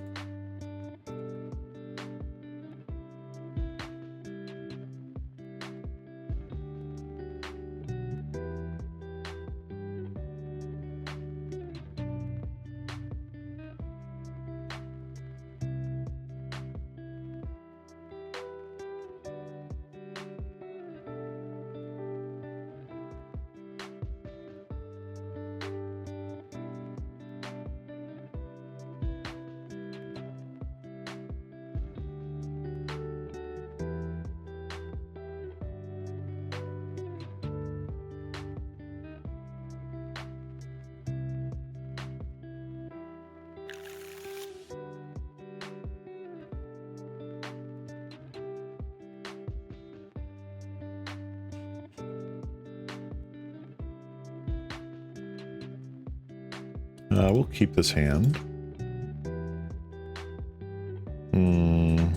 Put back you.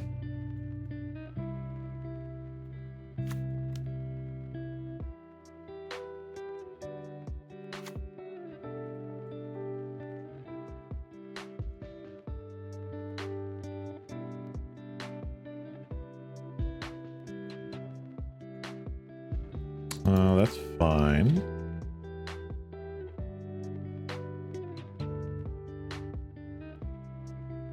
All right, opponent. Let's go. Starting on a wooded ridgeline. Okay.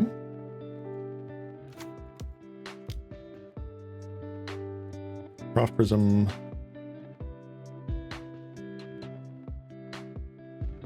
Can we beat Panza?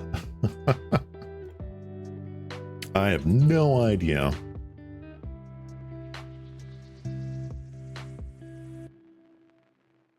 Opponent is just burning time off their clock. Don't know why. Kind of silly.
Let's yield to return.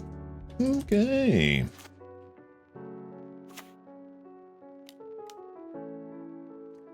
Malevolent Rumbao. Alright, well, they can't choose that. They can't choose that.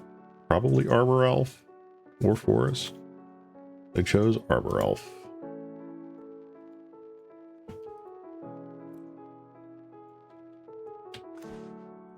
Nice.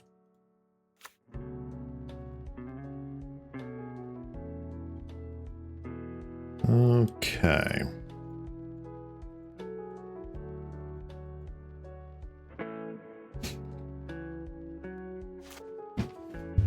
We have assembled TRON, ladies and gentlemen.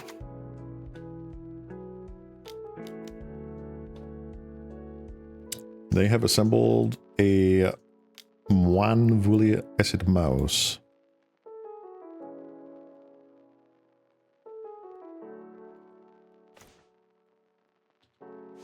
Okay.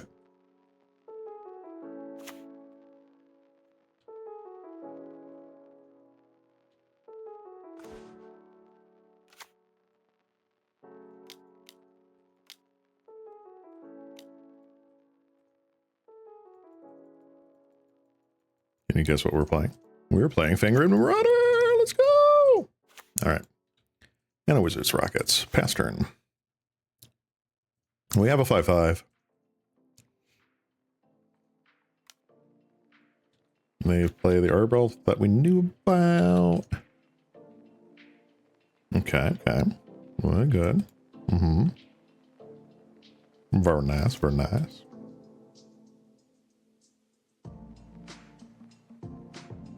One, two, three, four, huh?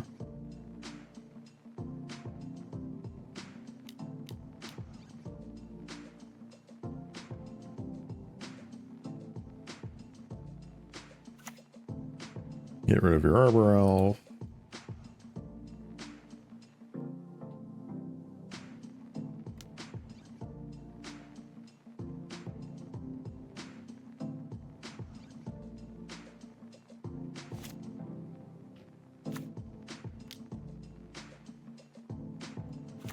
Y'all. Boarding party, okay. Into Gorilla Shaman. Sure.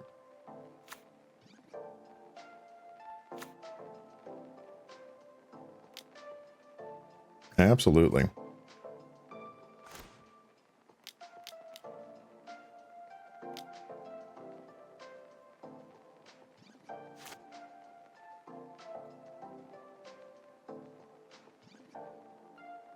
I'm going to always, yes, always yield, yield.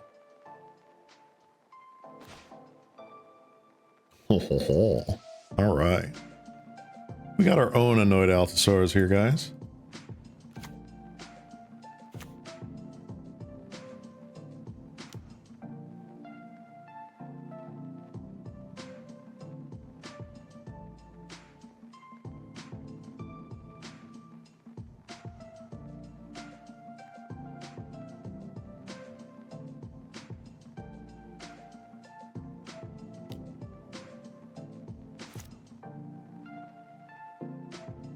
Remind me, please, if you reach the end of the timer, do you lose the round or the entire match?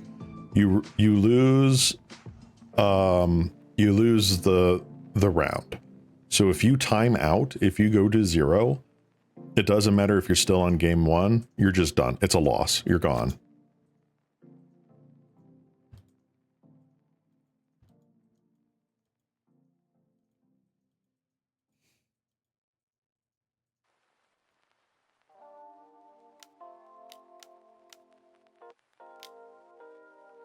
All right, their own Annoyed Altasaur, Avenging Hunter. That is a strong play.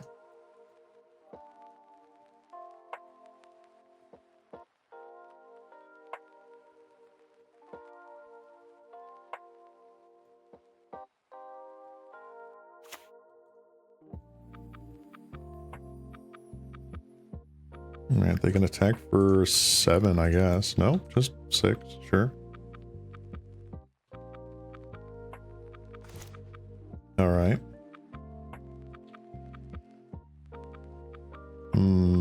What do I want to do?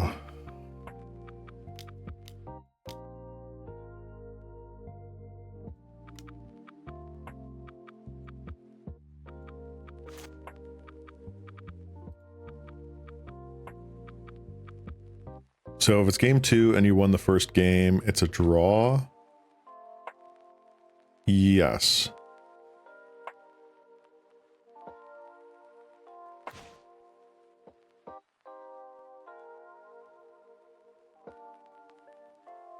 All right, let's get you going here. Another generous ant. Sounds great.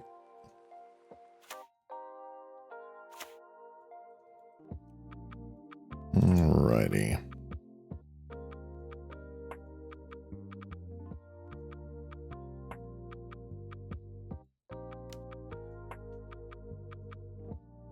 Beep, beep.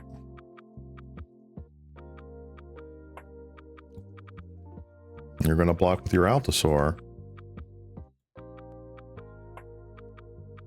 Or I take the initiative. No? Alright, taking the initiative.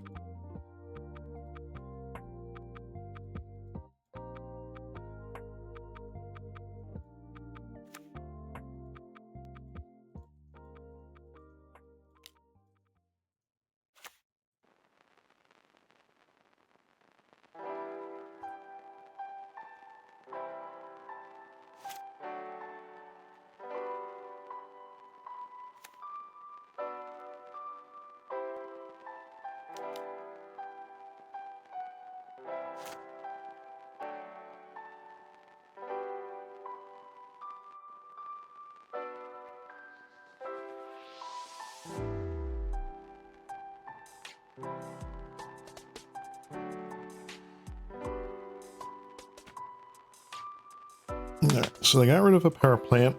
Not ideal.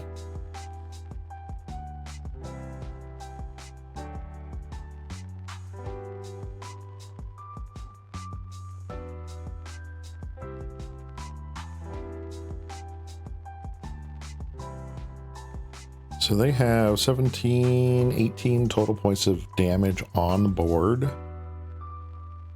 And they don't really have the best attacks. All right, they just conceded. Next game. All right, we just have to hope that they stumble, because that game 2 was in our favor. Game 3 is not in our favor. It's really not.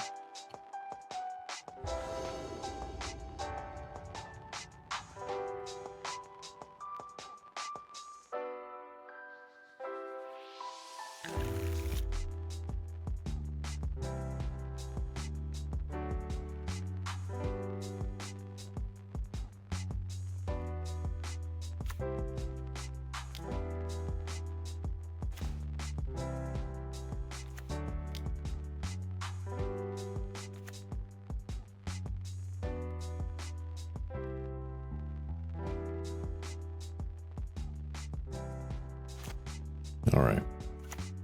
Playing it safe here. Drawing a land.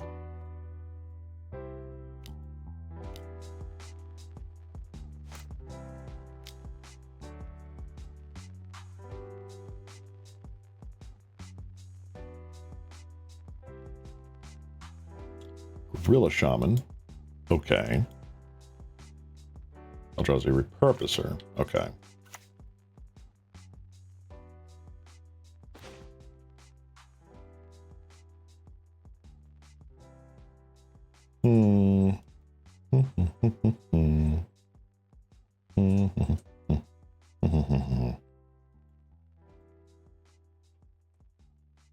What do I want to do?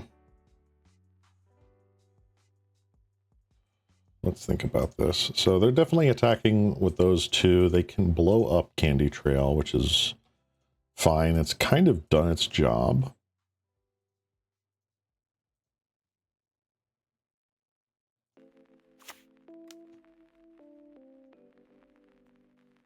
It's Ancient Stirrings.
All right. I've got not much to say here because Ponza is doing Ponza things. Avenging Hunter, and that is probably game right there.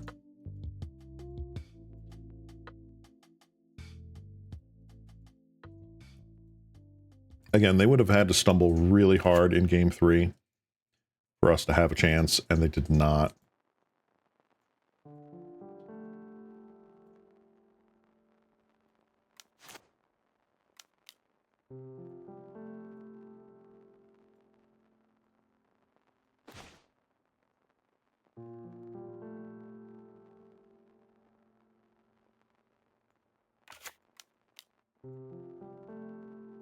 One, 2, 3, 4, 5, 6, 7, 8, 9, 10, and then they forge 11, 12. I think it's just over. Yeah, that's a shame.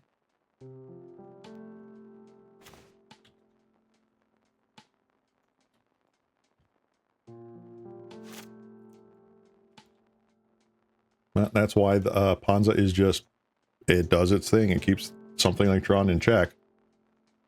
But TRON is not very powerful right now. So we just die. Darn. Yeah. Oh well.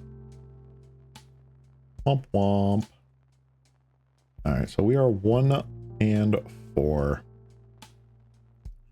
I don't even think that's in contention for any other prizes. Darn. So I think we're just going to drop from the event at the moment. We did our best. We did what we could. And just didn't work. Just didn't work out. So let's bring up the list. Here's what we were playing.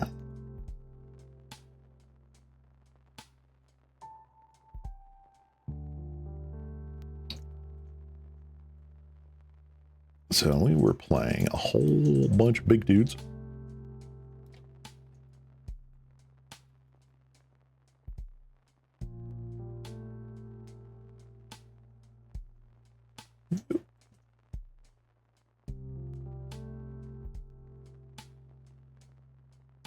Ta-da.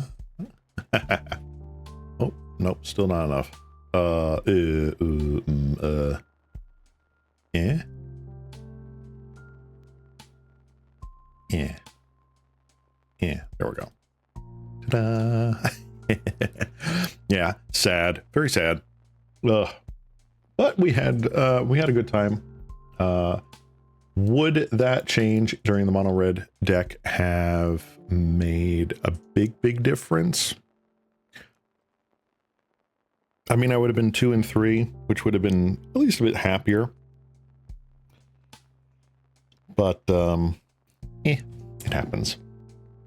We went up against 2 Tellurian Terror, Mono Blue Terror decks, which is just one of our big weaknesses. Like, Circle of Protection and Pyroblast only get us so far.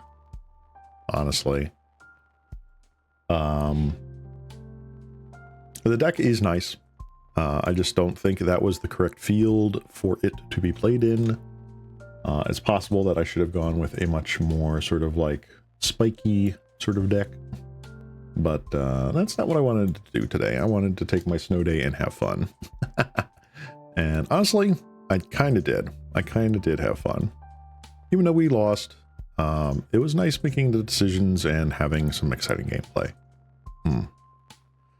So, anywho, I am going to end the stream here. I don't have enough brain power to do some more, but maybe on tomorrow's stream we will look at one of those Selesnya decks that I talked about during the challenge today. I'm going to go get myself some food and just wait out this snowstorm. So all my viewers that are out on the east coast of the US today, hunker down, get some cocoa and some food, and just stay safe, guys. Right? Yeah. Anyway, this has been your local cat slime, Ceylon Cross, wishing all of you a good rest of your day. And bye-bye. Bye-bye. Bye-bye. Bye-bye. Bye-bye.